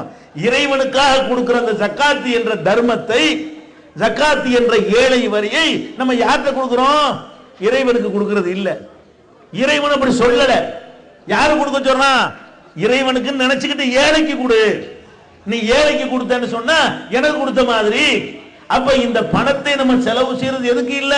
ஓ, அல்லாஹ்வுக்கு ரொம்ப நிதி தட்டுப்பாடு போல இருக்குது, நம்மள்ட்ட கொடுக்க சொல்றான், நம்ம சம்பாரிச்சு கொண்டு அல்லாஹ்வுக்கு காணிக்க கொடுப்போம், நம்ம ஒரு 2% கொடுத்தோம்னு சொன்னா அல்லாஹ் கொஞ்சம் சிரமம் இல்லாம இருக்கு அப்படிங்கிறதுக்கா? கவர்மெண்ட்ல நம்மகிட்ட வரி போட்டு வாங்குவான அந்த மாதிரி வரி போட்டு வாங்குறதுக்கா இறைவன் உங்களுக்கு ஜக்காத்தை கடமையாக்கி இருக்கிறான்? கிடையாது. பணம் சொன்னா அது அப்படி ஒரு ஈர்ப்பு நமக்கு இருக்கிறது. உலகத்தினுடைய பொருள்கள்லயே எல்லாத்தையும் விட நம்ம எதை ஈர்க்கிறோம்? செல்வத்தால் ஈர்க்கப்படுகிறோம். பெரிய பெரிய பாக்கியம் இறைவன் நமக்கு தந்திருக்கிறார். அதெல்லாம் கூட நமக்கு பாக்கியமா தெரியாது. எது தெரியும்? அந்த காசு, பணம், காரு, பங்களா, வீடு, இதான் பெருசா தெரியுமே தவிர அதுக்கெல்லாம் மிஞ்சின பாக்கியத்தை அடைந்திருப்போம் நம்ம, நமக்கே தெரிவதில்லை. நம்மளே எதை பெருசா நினைக்கிறோம்? நான் கேட்கிறேன், ஒரு பெரிய கோடீஸ்வரன், அவனுக்கு இந்த உலகத்தில் இல்லாத பொருளே இல்லை, அவ்வளவு வசதிகளா இருக்கான். அவனுக்கு படுக்கையில இருந்து, மெத்தையில இருந்து, ஏசில இருந்து, வீட்ல இருந்து, நகநட்டுல இருந்து, ஆடம்பர பொருள்ல இருந்து, அந்த மாதிரி ஒரு ஒரு அரண்மனைக்கு நிகரான வாழ்க்கையை வாழ்ந்து கொண்டிருக்கிறார். அப்படிப்பட்டவன்ட்ட நீ பார்த்து என்ன செய்யற? என்ன வாழ்க்கை, என்ன அரண்மனை, என்ன பங்களா, என்ன ஏசி, என்ன இது அப்படின்னு நினைக்கிறே இல்லையா? ஆனா அந்த அரண்மனைக்கு சொந்தக்காரர் இருக்கிறானே, அவனுக்கு டாக்டர் சொல்லுவான், என்ன சொல்லுவான்? டேய், இறைச்சியை தொடக்கூடாது. யாருக்கு? உன்னை கோடி கோடியா வச்சுக்கிறானே, அவனுக்கு தான் அரண்மனையில் இருக்கிறானே, அவனுக்கு சொல்லிடுவாரு, நீ இறைச்சி சாப்பிடாத, மீன் சாப்பிடாத, எண்ணெய் சாப்பிடாத, உப்பு சேர்க்காத, தக்காளி சாப்பிடாத, அதை சாப்பிடாத, இதை சாப்பிடாத, சோத்தையும் சாப்பிடாத, ரொம்ப சாப்பிடாத, வேற என்னத்தெல்லாம் சாப்பிடுறது?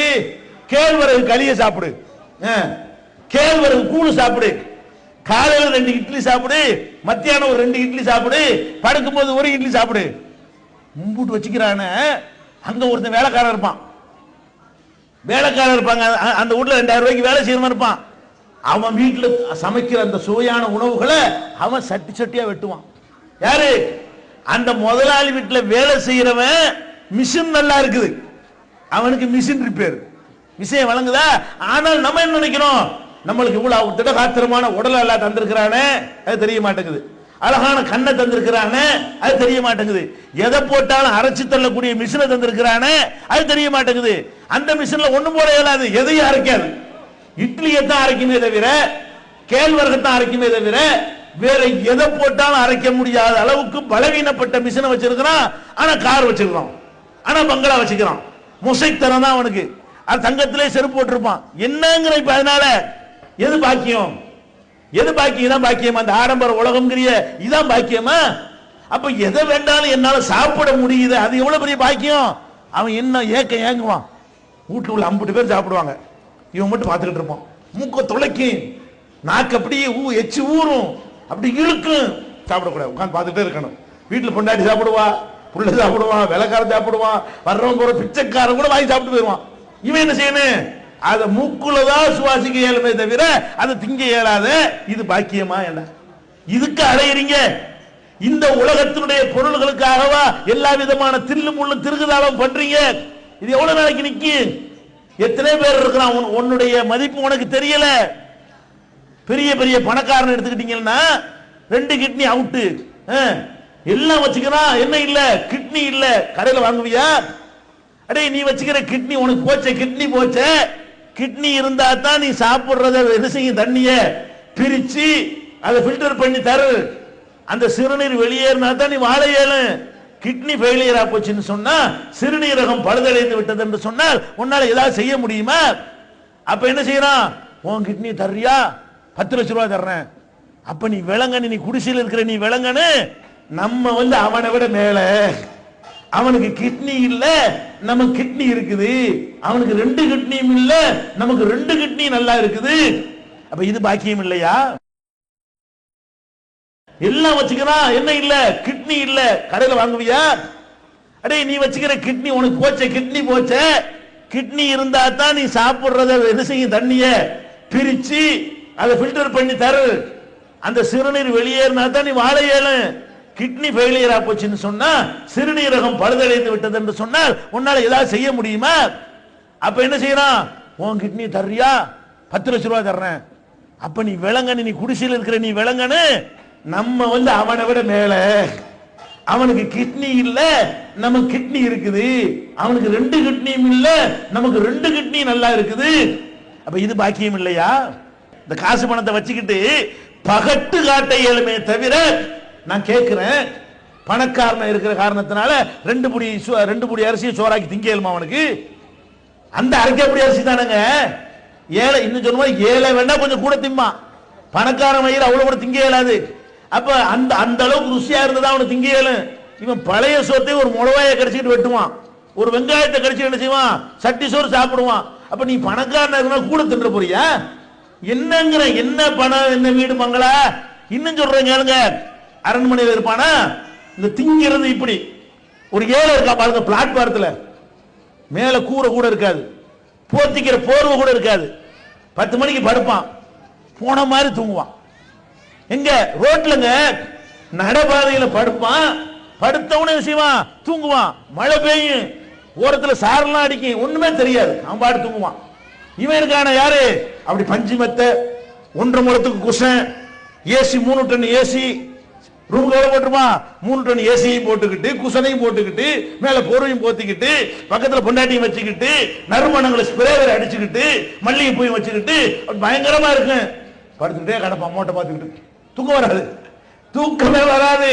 எந்த திருட்டு போய் வருவானோ, எப்ப இன்கம் டாக்ஸ் வருவானோ, எப்ப அந்த வரிக்காரன் வருவானோ, எப்ப ரெய்டு விடுவாங்களோ, எப்ப சிபிஐ வருவானோ, எப்ப கொள்ளையடிப்பாங்களோ, எப்ப அரசாங்கத்தை அழிட்டு போவாங்களோ, அவன் கொள்ளக்காரன் தானே இருக்கான். அப்ப இவன் வாழ்க்கை என்ன, அவனுக்கு எதை பத்தியா கவலை இருக்குமா? எதை பத்தியாவது கவலை இருக்குமா பிளாட்பாரத்தில் இருக்கிறவனுக்கு?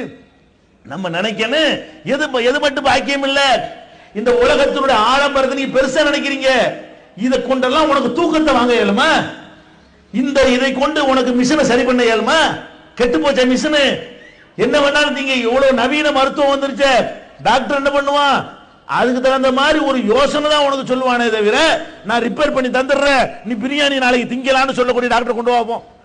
பெரிய பணக்காரனுக்கு எல்லாம் ரிப்பேரா போச்சுன்னா என்ன செய்வான், மிஷினை மாத்தி விட்டு வேற மிஷின் வைக்கிறேன்னு சொல்லக்கூடிய டாக்டர் உண்டா? அவனுக்கு என்ன செய்வான், அடே ரிப்பேர் தான், சரி பண்ண இயலாது. தலைவலினா சரி பண்ணி விடுறான் வா, காய்ச்சனா சரி பண்ணி விடுறான் வா, காயம் பட்டா தச்சு விடுறான் வான்னு சொல்லுவானே தவிர, மெயின் பார்ட்ஸ்கள் போச்சுன்னா என்னமா செய்ய முடியுமா? முக்கியமான பார்ட்ஸ் அவுட்டுன்னா அவுட்டு தான், பழுது அடைஞ்சதுதான். அப்ப நம்ம நினைச்சு பார்க்கணும், இது அல்ல வாழ்க்கை. இதெல்லாம் ஒண்ணுமே கிடையாது. இங்க உள்ள காசு பணம் எல்லாமே ஒண்ணும் இல்ல. இதுக்கு மேல ஒரு நல்ல ஒரு வாழ்க்கை இது, அதை வச்சிருவோம். பெரிய பணக்காரனா இருக்கிறான், பணக்காரனா இருக்கிறனால அவர் 2000 வருஷம் வாழ்ந்துருவாரா? 2000 வருஷம் திங்கிற அளவுக்கு வசதி இருக்குது, இருக்குமானா? 2000 வருஷம் வாழ்வானா? வாழ மாட்டான். ஏழை எவ்வளவு நாள் வாழ்றான், இந்த மாதிரி வசதி உள்ள எவ்வளவு நாள் வாழ்றான்? ஏழை வாழ்றான் 100 வருஷம் வாழ்றான், 70 வருஷம் வாழ்றான். ஏன்? அவன் வேலை செய்யறான், உழைக்கிறான், மிஷின் ஒழுங்கா ரிப்பேர் இல்லாம இருக்கிறது, ஒழுங்கா வேலை செய்கிறது, கொஞ்சம் அதிக நாள் வாழ்றான். 1-2 ஏழைக்கு இருக்கணும் நாசமா போறது காரணம் அந்த கெட்ட பழக்கம், பீடி அடிக்கிறது, தண்ணி அடிக்கிறது, இவனா இழுத்து போட்டு கொண்ட ஒரு தீமையின் காரணமாக வேண்டுமானால் ஏழைகள்ல இந்த மாதிரி சீக்கிரம் செத்து போயிடுவானே தவிர, இந்த பழக்கம் எல்லாம் இல்லாத ஒரு ஏழையையும் எதை வேண்டாலும் மேஞ்சிக்கிட்டு இருக்கிற ஒரு பணக்காரனை எடுத்துக்கொண்டால் சராசரியா இவன் தான் கூட வாழ்றான். உன் பணத்தை கொண்டு 2 வருஷம் கூட வாழ முடிச்சவனால ஒரு 10 வருஷம் அதிகமா நீ வாழ்ந்தியா? இல்ல. அப்ப இந்த மாதிரி நம்ம நினைத்து பார்க்க வேண்டும். இந்த உலகத்துல நிறைய பாக்கியங்களை எல்லாம் நமக்கு தந்திருக்கிறான். அதையெல்லாம் கவனத்துல கொள்ளாம நம்ம எதை மட்டும் நினைக்கிறோம்? இந்த பணம், காசு, செல்வம், இந்த பகட்டு, இதுல இருந்து ஜெயிக்கணும். இந்த ஆடம்பர உலகில் உள்ள பகட்டில் இருந்து என்ன செய்யணும்? ஜெயிக்கணும். இது அடையலாம். நம்முடைய சுவரை வித்து சித்திரம் வரைய முடியாது. சித்திரம் வரைகிறதா இருந்தா, படம் வரைகிறதா இருந்தா என்ன வேணும்? அதுக்குரிய சுவர் வேணும். சித்திரம் வரைகிறதுக்கு மைய வாங்கிட்டு செவத்தை வித்துப்புட்டா, போர்டை வித்துப்புட்டா எதுல போய் வரைகிறது? ஃபர்ஸ்ட் என்ன வேணும்? சுவர் வேணுமா இல்லையா? அப்ப நம்ம என்ன பண்றோம்? சுவரை வித்துட்டு சித்திரம் வரைகிற மாதிரி நம்முடைய ஈமான, நம்முடைய நம்பிக்கை, நம்முடைய நேர்மையை, நம்முடைய ஒழுக்கத்தை, நம்முடைய பண்பாட்டை, நம்முடைய இறையச்சத்தை வித்துட்டு இந்த உலகம் தான் வேணும்னு பின்னாடி போய் கொண்டிருக்கிறோம். இதுக்காகத்தான் இஸ்லாம் நமக்கு சொல்லுகிறது, இன்னொரு வாழ்க்கையை நினைச்சு பயந்துக்கடா, தன்னால உன் வாழ்க்கை சரியா போயிடும். இன்றைக்கு எடுத்துக்கிறங்க நபி தோழர்கள் அந்த காலத்து வாழ்க்கை எடுத்துக்கிறங்க. நபிகள் நாயகம் ஸல்லல்லாஹு அலைஹி வஸல்லம் அல்லாஹ் ஒருத்தன்னு சொன்னாங்க. அவங்க எந்த மாதிரி நிலையில இருந்து இதை சொன்னாங்க தெரியுமா? அந்த ஊர்ல அவங்க தான் பணக்காரர். நபிகள் நாயகம் ஸல்லல்லாஹு அலைஹி வஸல்லம் அவங்க இந்த நான் தான் இறை தூதர்னு சொன்னாங்களே, அந்த சொன்ன நேரத்துல அந்த ஊர்ல பெரிய செல்வந்தர் யாரு? நபிகள் நாயகம் தான். குர்ஆன்ல அல்லாஹ் சொல்லி காட்டுறான், வஜதக ஆயிலன் ஃபஅக்னா, உன்னை வறுமையில இருந்தாய், உன்னை நான் பெரிய செல்வந்தனாக ஆக்கினேன் என்று அல்லாஹ் சொல்லி காட்டுறான். அப்ப நல்ல வசதி படைத்த நல்ல பணக்காரராக நபிகள் நாயகம் ஸல்லல்லாஹு அலைஹி வஸல்லம் அவர்கள் இருந்தாங்க. எப்ப? 40வது வயசுல. நான் இறை தூதர் என்று சொன்னார்களே அந்த காலத்துல. அதனாலதான் மனைவிட்ட ஹதீஜாட்ட நபிகள் நாயகம் ஸல்லல்லாஹு அலைஹி வஸல்லம் அவர்கள் இறை தூதர் ஜிப்ரீல் வானவர் வந்த செய்தியை சொல்லும் பொழுது அவங்க என்ன ஆறுதல் சொன்னாங்க? உங்களை லா யுஹ்ஸிகல்லாஹு அபதா, அல்லாஹ் உங்களை ஒருபோதும் கேவலப்படுத்த மாட்டான், இழிவுபடுத்த மாட்டான். ஏன்? நீங்க ஏழைகளுக்கு உதவுறீங்க, அடுத்தவருக்கு துணையா நிக்கிறீங்க. அந்த அம்மா ஆறுதல் சொல்றாங்க. உதவுற அளவுக்கு வசதி, வாங்கி திங்கிற அளவுக்கு வறுமை இல்ல. அப்ப அவ்வளவு வசதியோடு இருந்த ரசூல் ஸல்லல்லாஹு அலைஹி வஸல்லம் அவர்கள் இந்த சத்தியத்தை சொல்றாங்க. சொன்னா அடிக்கிறான், உதைக்கிறான், துன்புறுத்துறான், அவங்கள சேர்ந்தவர்களை எல்லாம் கொலை செய்யறான், ஊரை விட்டு விரட்டுறான்.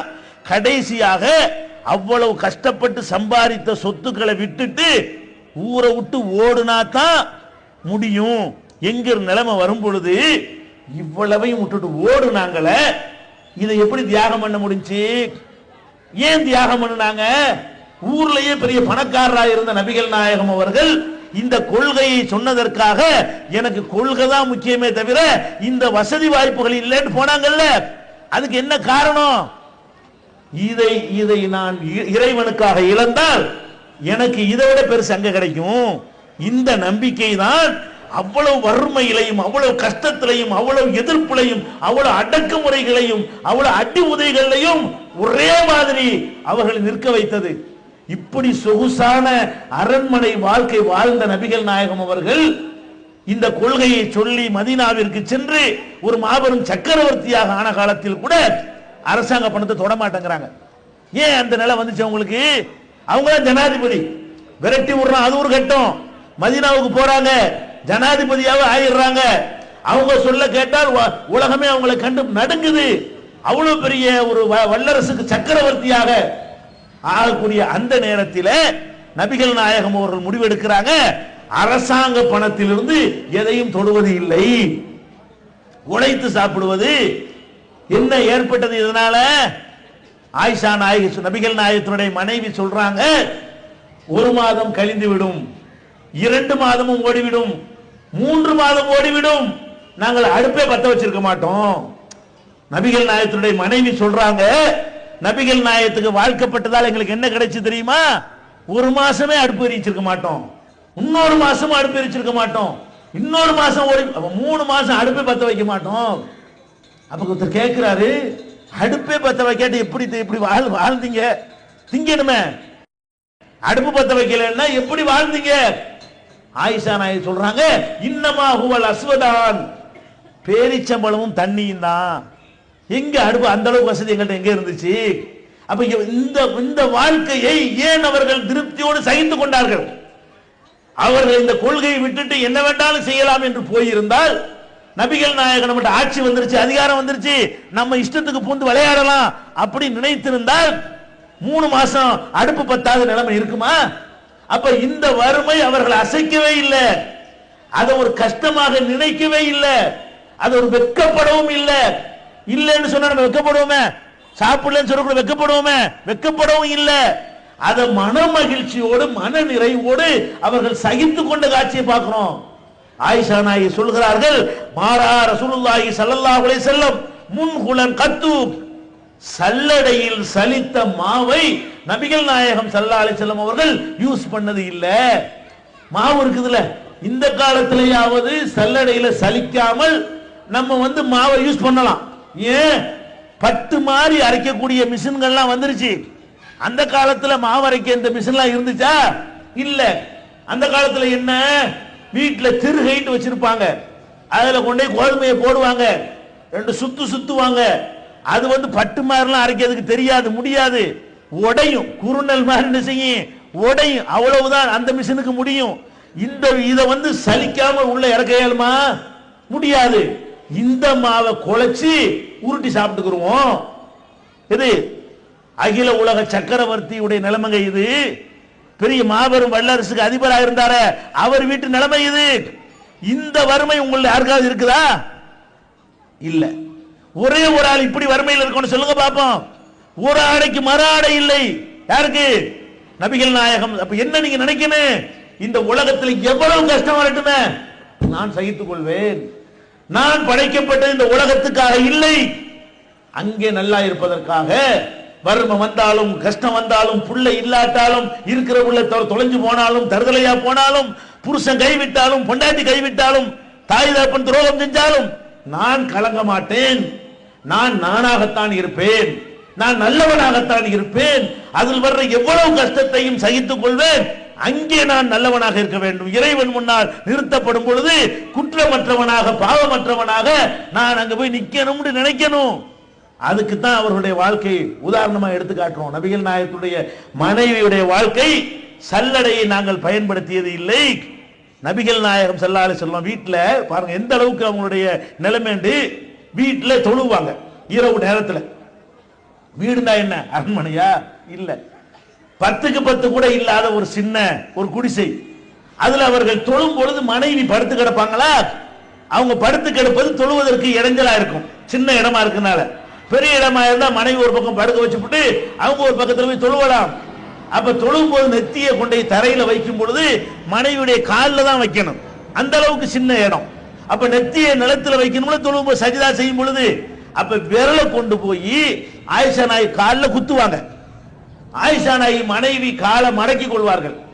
அந்த இடத்துல நபிகள் நாயகம் சஜிதா செய்வாங்க. அப்ப அதை பத்தி ஒருத்தர் கேட்கிறாரு, இது ஏன் விரல்ல கொண்டே குத்தணும்? சஜிதா செய்ய வரும்போது நீங்களா மடக்கிற வேண்டியதானே? சஜிதா செய்ய வரும்போது தெரியுமா இல்லையா? அப்ப நெத்திய வரும்போது காலை மடக்கிற வேண்டியதானே? அது ஏன் விரல்னால குத்தணும்? ஆயிஷா நாயகி சொல்றாங்க, ஒல் புயூத்து இதன் லைஸ ஃபீஹா மிஸ்பாஹுன். அந்த காலத்துல எங்க வீடுகளுக்கு விளக்கு கிடையாது. புரியுதா உங்களுக்கு? என்ன விளக்கு? 1000 வாட் பல்பா? என்ன விளக்கு கிடையாது? ஒரு சிட்டியில கொஞ்சம் எண்ணெயை ஊத்தி ஒரு திரிய போட்டு 4 கூட பெறாது. இந்த விளக்கு இல்லை. யாருக்கு? ஒரு மாபெரும் வல்லரசுடைய அதிபருடைய வீட்டில் அவருடைய குடிசையில விளக்கு இல்லை. இப்ப எதனால் இதை சகித்துக் கொண்டார்கள்? இந்த வாழ்க்கையை அவர்கள் எப்படி பொறுத்துக் கொண்டார்கள்? இந்த வாழ்க்கையிலும் அவர்கள் எப்படி நல்லவர்களாக வாழ்ந்தார்கள்? எதனால வாழ்ந்தாங்க? சிந்தித்து பார்க்க வேண்டும். அப்ப நம்ம இந்த உலகத்தில் படைக்கப்பட்டிருப்பது இங்கே சொகுசா வாழ்வதற்கு இல்ல. அப்படி இருந்தால் அல்லாஹ்வுடைய தூதரை அப்படி அல்லாஹ் ஆக்கியிருப்பான். அவ்வளவு அரண்மனையில வாழ வச்சிருப்பான். இவ்வளவு கஷ்டத்தையும் சகித்துக் கொண்டார்களே, அதுக்கு நம்ம தயாராகி விட்டால் நீங்க இஸ்லாத்தை தனியா சொல்லணுமா? அந்த மாதிரி வாழ்ந்து பாருங்க. நேர்மையா உண்மையா ஒழுக்கமா பண்பாடா வாழ்ந்து பார்த்தா அதனுடைய நிலைமையை வேற. அப்ப இந்த மாதிரியான ஒரு நிலைமையை தான் ஒவ்வொரு நபிகள் நாயகத்துக்கு மட்டுமில்ல, யாருடைய உள்ளத்திலே ஈமான் நுழைந்து விடுகிறதோ, யாருடைய உள்ளத்திலே இறைவனை பற்றிய அச்சம் நுழைந்து விடுகிறதோ, அவர்கள் அனைவருமே ஒவ்வொரு காலகட்டத்திலும் இது போன்றுதான் இருந்திருக்கிறார்கள். இதுக்கு சான்றாக பாருங்க, நம்ம எல்லாம் இஸ்லாம் இருக்கிறோம். நீங்களா நேத்து இஸ்லாத்துக்கு வந்த ஆட்களா? போன வாரம் தான் இஸ்லாத்துக்கு வந்தீங்களா? வேண்டாம், 10 பேர் இப்படி இருக்கலாம் வந்திருக்கக்கூடியவர்கள். நம்ம எல்லாரும் யாரு? நம்ம அப்ப முஸ்லீம், பாட்ட முஸ்லீம், முப்பாட்ட முஸ்லீம்னு சொல்லி தலைமுறை தலைமுறையா முஸ்லீமா இருக்கிறோம். 20 வருஷம் 25 வருஷம் இஸ்லாத்துல இருக்கிறோம். 18 வருஷமா முஸ்லீமா வளர்க்கப்பட்டிருக்கிறோம். 35 வருஷமா முஸ்லீமா வாழ்ந்திருக்கிறோம். இப்படியான பாரம்பரியம் உள்ளவர்கள் நம்ம. இறைவனுடைய ஈமான் ஒழுங்கா நுழைஞ்சு இருந்தால் நம்மள்ட்ட 35 வருஷம் ஈமான் செய்யாத வேலையை ஒரு செகண்ட்ல செய்யும்.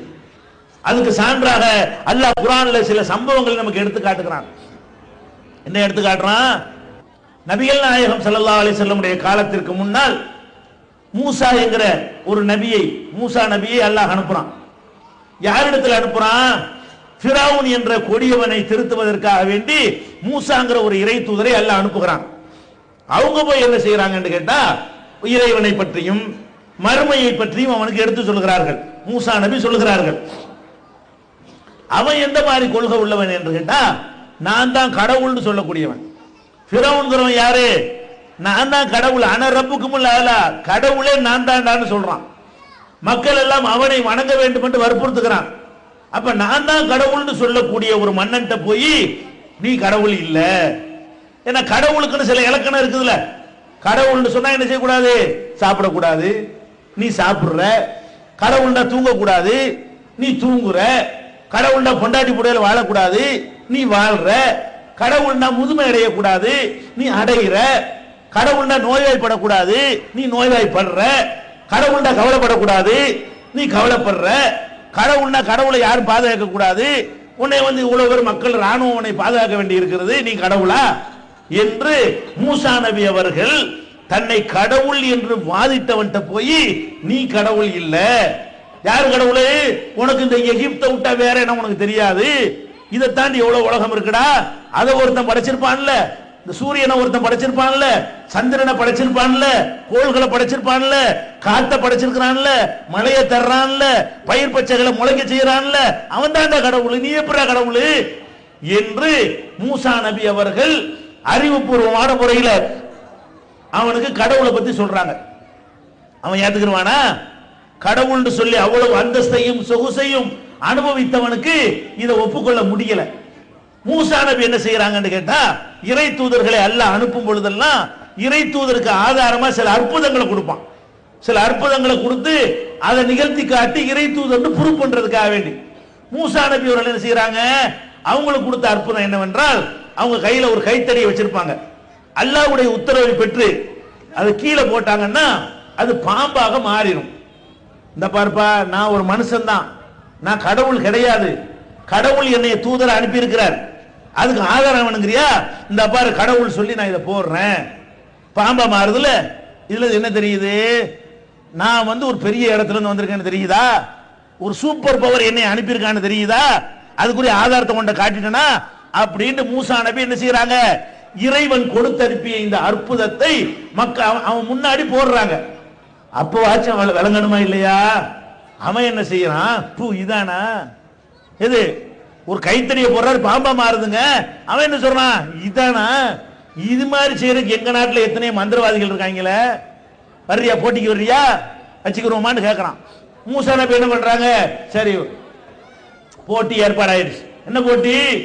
அந்த நாட்டில் உள்ள மந்திரக்காரர்கள் ஒரு பக்கம் வந்து உட்கார்றாங்க, மூசா நபி ஒரு பக்கம். அப்ப மூசா நபி செய்கிற அந்த அற்புதத்தையும் இவனுடைய அந்த மந்திரத்தையும் போட்டு யார் ஜெயிக்கிறான்னு பார்க்கணும். அதான் போட்டி. உடனே என்ன செய்யறாங்க? அவர்கள் அவங்களுடைய வித்தையை போடுறாங்க. என்ன போடுறாங்க? கைரத்திக்கு போடுறாங்க, கைத்தறியை போடுறாங்க. அது பாம்பு மாதிரி நெளியுது. நிஜ பாம்பு மாறல. இந்த மந்திர தந்திர வித்தைகள்ல மேஜிக் கலையின் மூலமாக என்ன செய்யறாங்க? அதை பாம்பு மாதிரி காட்சி அளிக்கிற மாதிரி காட்டுறாங்க. உடனே மூசா நபி என்ன செய்யறாங்கன்னு கேட்டா, இறைவனுடைய உத்தரவு பிரகாரம் அவங்க கையில உள்ள கைத்தறியை போட்ட உடனே அது நிஜ பாம்பை போல மாறி அவர்கள் செய்து வைத்த வித்தைகளை எல்லாம் விழுங்கியது அப்படின்னு குர்ஆன் சொல்லுகிறது. விழுங்கின உடனே பாக்குறாங்க, யாரு? இந்த மந்திரவாதி. நேற்று வரைக்கும் அவன் யாரு? போட்டிக்கு நின்ற ஒரு எதிரி. அவன் நினைக்கிறான் நம்ம செஞ்சது தந்திரம், இவர் சொல்ற நெசம். நம்ம எத்தனை வருஷமா இதுல கொட்டை போட்டுக்கிட்டு இருக்கிறோம், எத்தனை வருஷமா இந்த துறையில நம்ம ஊறி போய் இருக்கிறோம். நம்ம செஞ்சு காட்டினது இந்த ஆள் குச்சத்துக்கு போட்டு என்ன பண்ணிட்டாரு? பெரட்டி அடிச்சு விட்டாரு. இது கண்டிப்பா இது யதார்த்தம், உண்மை. நம்ம செய்யற தந்திரம், இவர் செய்யறது நெசம், இது இறைவனுடைய தூதருங்கிறதுக்கு இது ஆதாரம் தான் அப்படின்னு சொல்லி அந்த மக்கள் சொல்றாங்க, ஆமன்னா பி ரப்பி மூசா ஒரு ரப்பி ஹாரூன், நாங்கள் மூசாவுடைய இறைவனையும் ஹாரூனுடைய இறைவனையும் நம்புகிறோம். யார் சொல்றா? மூசா நபியோடு போட்டி போட வந்தாங்களே அந்த மந்திரவாதிகள் சொல்கிறார்கள், நாங்க மூசா கொள்கை ஏத்துக்கிறோம். இப்ப ஃபிரௌன் என்ன பண்றான்? ஏண்டா, நான் தானே உங்களை கூட்டிட்டு வந்தேன், மூசாவை தோக்கடிக்க தானே கூட்டிட்டு வந்தேன், என்கிட்ட காசை வாங்கி தானே வந்திருக்கிறீங்க, என்கிட்ட தானே பரிசை எதிர்பார்த்து வந்தீங்க, நான் கூட்டிட்டு வந்து உங்களை போட்டிக்கு வச்சா நீங்க வந்து அவரை வந்து இறை தூதர்னு ஒப்புக்கொள்றீங்களா? நான் இப்ப கடவுள் இல்லையா? அவர் தான், அவர் சொல்லக்கூடிய அல்லாஹ்வை தான் ஒத்துக்குருவீங்களா அப்படின்னு சொல்லி அவர்களை மிரட்டுறான். எப்படி மிரட்டுறான்? நீ வந்து மாறலன்னு சொன்னா உன்னுடைய கையையும் காலையும் மாறுகால் மாறுகையாக வெட்டுவேன். லவ் கத்தி அன்ன ஐதியக்கும் அர்ஜுலக்கும் மின் ஹிலாப். மாறுகால் மாறுகைன்னா என்ன? வலது கையையும் இடது காலை கிராஸா வெட்டுறது. இந்த பக்கம் கையை வெட்டினா இந்த பக்கம் காலை வெட்டுறது, அதான் மாறுகால் மாறுகை. அப்ப மாறுகால் மாறுகை வெட்டினோம் உன்னைய அப்படின்னு சொல்லி இந்த சூனியக்காரர்களை, மந்திரவாதிகளை, அந்த வித்தைக்காரர்களை ஃபிரௌன் மிரட்டுகிறான். ஆனா அவங்க உள்ளத்துல இப்பதான் ஈமான் நுழைஞ்சிருக்குது. எப்ப? 2 நிமிஷத்துக்கு முந்தைய தான் நுழைஞ்சிருக்கிறது. இப்பதான் இந்த அற்புதத்தை பாக்குறாங்க. அவங்க அப்ப முஸ்லீம் இல்ல, அவங்க பாட்ட முஸ்லீம் இல்ல, அவங்க முப்பாட்ட முஸ்லீம் இல்ல, அவங்களும் 10 வருஷமா இஸ்லாத்துல இருக்கல. இப்பதான் கண்ணுக்கு முன்னாடி பாக்குறாங்க. இப்பதான் இறை நம்பிக்கை உள்ள போய் இருக்குது. மிரட்டுறான். என்ன மிரட்டுறான்? கையையும் வெட்டி போடுவேன். இது என்ன வெத்து மிரட்டலா? சொன்னா செய்யக்கூடிய மிரட்டல். நம்ம கூட ஒருத்தன் கோவப்படும் போது ஒரு தகப்பனார் மிரட்டுவார் பிள்ளைய, தோலை உரிச்சிடுவான் பாரு, உரிக்க மாட்டார், நமக்கு தெரியும். மோகனை மிரட்டுவார்ல, மகனை அத்தா மிரட்டுவார்லங்க, ஒழுங்கா பாடம் படிக்காட்டி தோலை உரிச்சிருவோம்னா கட்டி வச்சு தோலை உரிப்பாரா? உரிக்க மாட்டான்னு அவனுக்கு தெரியும். இது சும்மா தமாசுக்கு சொல்றாரு அப்படின்னு அவனுக்கு விளங்கு. இவன் மிரட்டல அப்படி மிரட்டலா? இவன் வெட்டுவான். இவன் அப்படி ஆளு, இவன் ஒரு கொடுங்கோலன், ஒரு சர்வாதிகாரி. அவன் என்ன சொல்றான்? மாறுகால் மார்கை வெட்டுவேன், பழைய வழிக்கு திரும்பிரு அப்படிங்கிறான். அப்ப அந்த மக்களுடைய வாயிலிருந்து ஒரு இந்த வார்த்தை அல்லாஹ் குர்ஆன்ல சொல்லி காட்டுறான். ஃபக்லி மான் தகால் இன்னமா தக்லி ஹாதிஹில் ஹயாத் துன்யா. அடே என்ன செய்யணுமோ செய்டா. விளங்குதா உங்களுக்கு? என்ன சொல்றாங்க? இப்பதான் இறை நம்பிக்கை உள்ளத்தில் நுழைஞ்சிருக்கு. இறை நம்பிக்கை உள்ளே நுழைந்து விட்டால் அடுத்த கணமே இந்த உலகம் அற்பம் என்று தெரிந்துவிடும், மறு உலகம் தான் பெருசு என்று தெரிந்துவிடும். என்ன சொல்றாங்க? உனக்கு என்ன செய்ய இயலுமோ செய்து கொள். இன்னமா தக்லி ஹாதிஹில் ஹயாத் துன்யா. இந்த அற்பமான உலகத்தில் தான் உன்னுடைய தீர்ப்பு செல்லுமே தவிர அங்கே செல்லாது. நாங்க மூசாவை ஏத்துக்கிட்டது இந்த உலகத்துக்காக வேண்டியா? இங்க உள்ள பதவிக்காக வேண்டியா? அவர்கிட்ட போய் சேர்ந்தா எங்களுக்கு சுகம் கிடைக்குங்கிறதுக்காக வேண்டியா? ஒண்ணும் கிடைக்காது. உங்ககிட்ட சேர்ந்தா எல்லாம் கிடைக்கும். நீ காசு தருவே, பணம் தருவே, பதவி தருவே, மான மரியாதை செய்வே, எங்களை கண்ணியமா நடத்துவே. உங்ககிட்ட சேர்ந்தா இந்த உலகம் கிடைக்கும், அவர்கிட்ட சேர்ந்தா அது மர்ம கிடைக்கும். நாங்க அதுக்கு போயிருக்கிறோம். எதுக்கு போயிருக்கிறோம்? நாங்கள் மூசாவை ஏத்துக்கிட்டு என்னமோ காசு பணத்துக்கு ஆசைப்பட்டு ஏத்துக்கொண்ட மாதிரி எங்களை விரட்டி பாக்குறியா? வெட்டிக்கடான்ட்டாங்க. வெட்டிக்க, கையை வெட்டு, காலை வேண்டாலும் வெட்டு, கொள்கையை விடமாட்டோமே, செத்தாலும் சாவுமே தவிர அங்க போய் இறைவன்ட்ட மறுமையில நாங்கள் வெற்றி பெறுவோமே தவிர இந்த உலகத்தினுடைய தண்டனைகளை காட்டி எங்களை அச்சுறுத்தாதே, மிரட்டாதே, பயங்காட்டாதே. இதுதான் ஈமான். விளங்குதா? நம்ம முஸ்லிம்களாக இருந்தால் இந்த நம்பிக்கை நம்ம உள்ளத்தில் இருக்கணும். எந்த நம்பிக்கை? இந்த வாழுகிற ஆடம்பர உலகத்தை விட, இந்த அற்ப உலகத்தை விட அது பெருசு, அது சிறந்தது, அது முக்கியமானது, அது அழியாதது, அது நிரந்தரமானது, என்ன வேண்டாலும் கிடைக்கக்கூடியது அப்படிங்கிற ஒரு நம்பிக்கை உள்ளத்துல வந்தா தான் அதுக்கு பேர் இஸ்லாம், அதுக்கு பேர் ஈமான். இந்த மக்களுக்கு வருது பாருங்க. நம்பிக்கை வந்து 10 நிமிஷம் கூட ஆகல, 5 நிமிஷம் கூட ஆகல, இப்பதான் இது சரின்னு மனசுல பட்டுச்சு. பட்ட நிமிஷமே என்ன வருது? கை போறதை பத்தி பயம் இல்ல, கால் போறதை பத்தி பயம் இல்ல, சித்திரவதையை பத்தி பயம் இல்ல, இந்த உலகத்தில் வர்ற தண்டனையை பத்தி பயம் இல்ல என்று வந்தார்களே. இதுதான் இஸ்லாம் உலகத்துக்கு சொல்லக்கூடிய முக்கிய செய்தி. இந்த அற்ப உலகத்தை நம்பி ஏமாந்துராதே, நல்ல பண்புகளை விட்டுறாதே, கெட்டவனா மாறிடாதே, ஒட்டு மொத்தமா சேர்த்து அங்க மாட்டிக்கிருவே. இன்னொரு சம்பவம், இது ரொம்ப முக்கியமானது, அடிக்கடி நீங்கள் கேள்விப்பட்டதுதான். இது ஆம்பளைகள் ஒரு மாதிரிலாம் இருந்துடலாம், பொதுவா பெண்கள் வந்து ரொம்ப பலவீனமானவர்கள் சொல்லுவாங்க. அந்த மாதிரி ஒரு பெண்களையும் அல்லாஹ் முன்னுதாரணமா எடுத்து காட்டுறான். என்ன காட்டுறான்? நீ உண்மையான முஸ்லிமாக இருந்தால், நீ நிஜமாகவே இஸ்லாத்தில் இருக்கிறது உண்மையா இருந்தால், இந்த பொம்பளை மாதிரி நட பார்ப்போம். அல்லாஹ் குர்ஆன்ல சொல்றான், லரபல்லாஹு மஸலன் லில்லதீன ஆமனு இம்ராஅத் ஃபிரௌன். மூமின்களுக்கு முஸ்லிம்களுக்கு ஒரு மாடலாக ஒரு பெண்ணை அல்லாஹ் காட்டுகிறான். உங்களுக்கு எல்லாம் மாடல் யார் தெரியுமா? இந்த பொம்பளை. அவங்க யாரு? இம்ராஅத் ஃபிரௌன், ஃபிரௌனுடைய மனைவி. அதே ஃபிரௌன் தான். எந்த ஃபிரௌன் இந்த மந்திரவாதிகளை கொண்டு, வித்தைக்காரர்களை கொண்டு மூசா நபிக்கு போட்டி வச்சானோ, அவன் மனைவி இருக்கிறாங்களே, அவங்களும் உண்மையை ஏத்துக்கிறாங்க. எந்த உண்மையை ஏத்துக்கிறாங்க? நம்ம புருஷன் கடவுள் இல்ல, இவன் பொய் சொல்லி திரியிறான். கடவுள் என்று சொன்னா அதுக்கு சில தகுதி இருக்கிறது. மூசா நபி வந்து யார கடவுள் சொல்றாரோ அவன் தான் கடவுளா இருக்க முடியும், நம்ம கணவன் கடவுளா இருக்க முடியாதுன்னு அந்த அம்மாவுக்கு பட்டு, அந்த அம்மா வந்து இறைவனை ஏத்துக்கிறாங்க. ஒரு கடவுள் தான் இருக்க முடியும் ஏத்துக்கிறாங்க.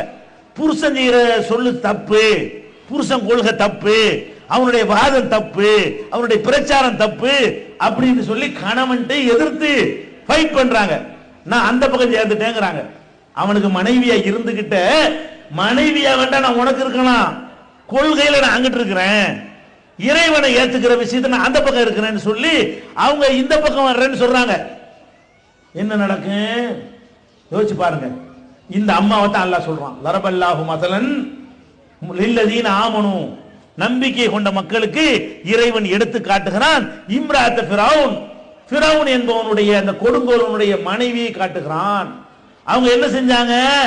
இது காலத் ரப்பி புனிலி இந்தக பைத்தன் ஃபில் ஜன்னா, இறைவா சொர்க்கத்தில் எனக்கு ஒரு மாளிகையை தா, வனஜ்ஜினி மின் ஃபிரௌன வ அமலிஹி, இந்த ஃபிரௌனிடமிருந்தும் அவனுடைய சித்திரவதையிலிருந்தும் என்னை காப்பாத்து, வனஜ்ஜினி மினல் கௌமில் ஸாலிமீன், இந்த அக்கிரமக்கார கூட்டத்திலிருந்து என்னை காப்பாத்துன்னு சொன்னாங்கற.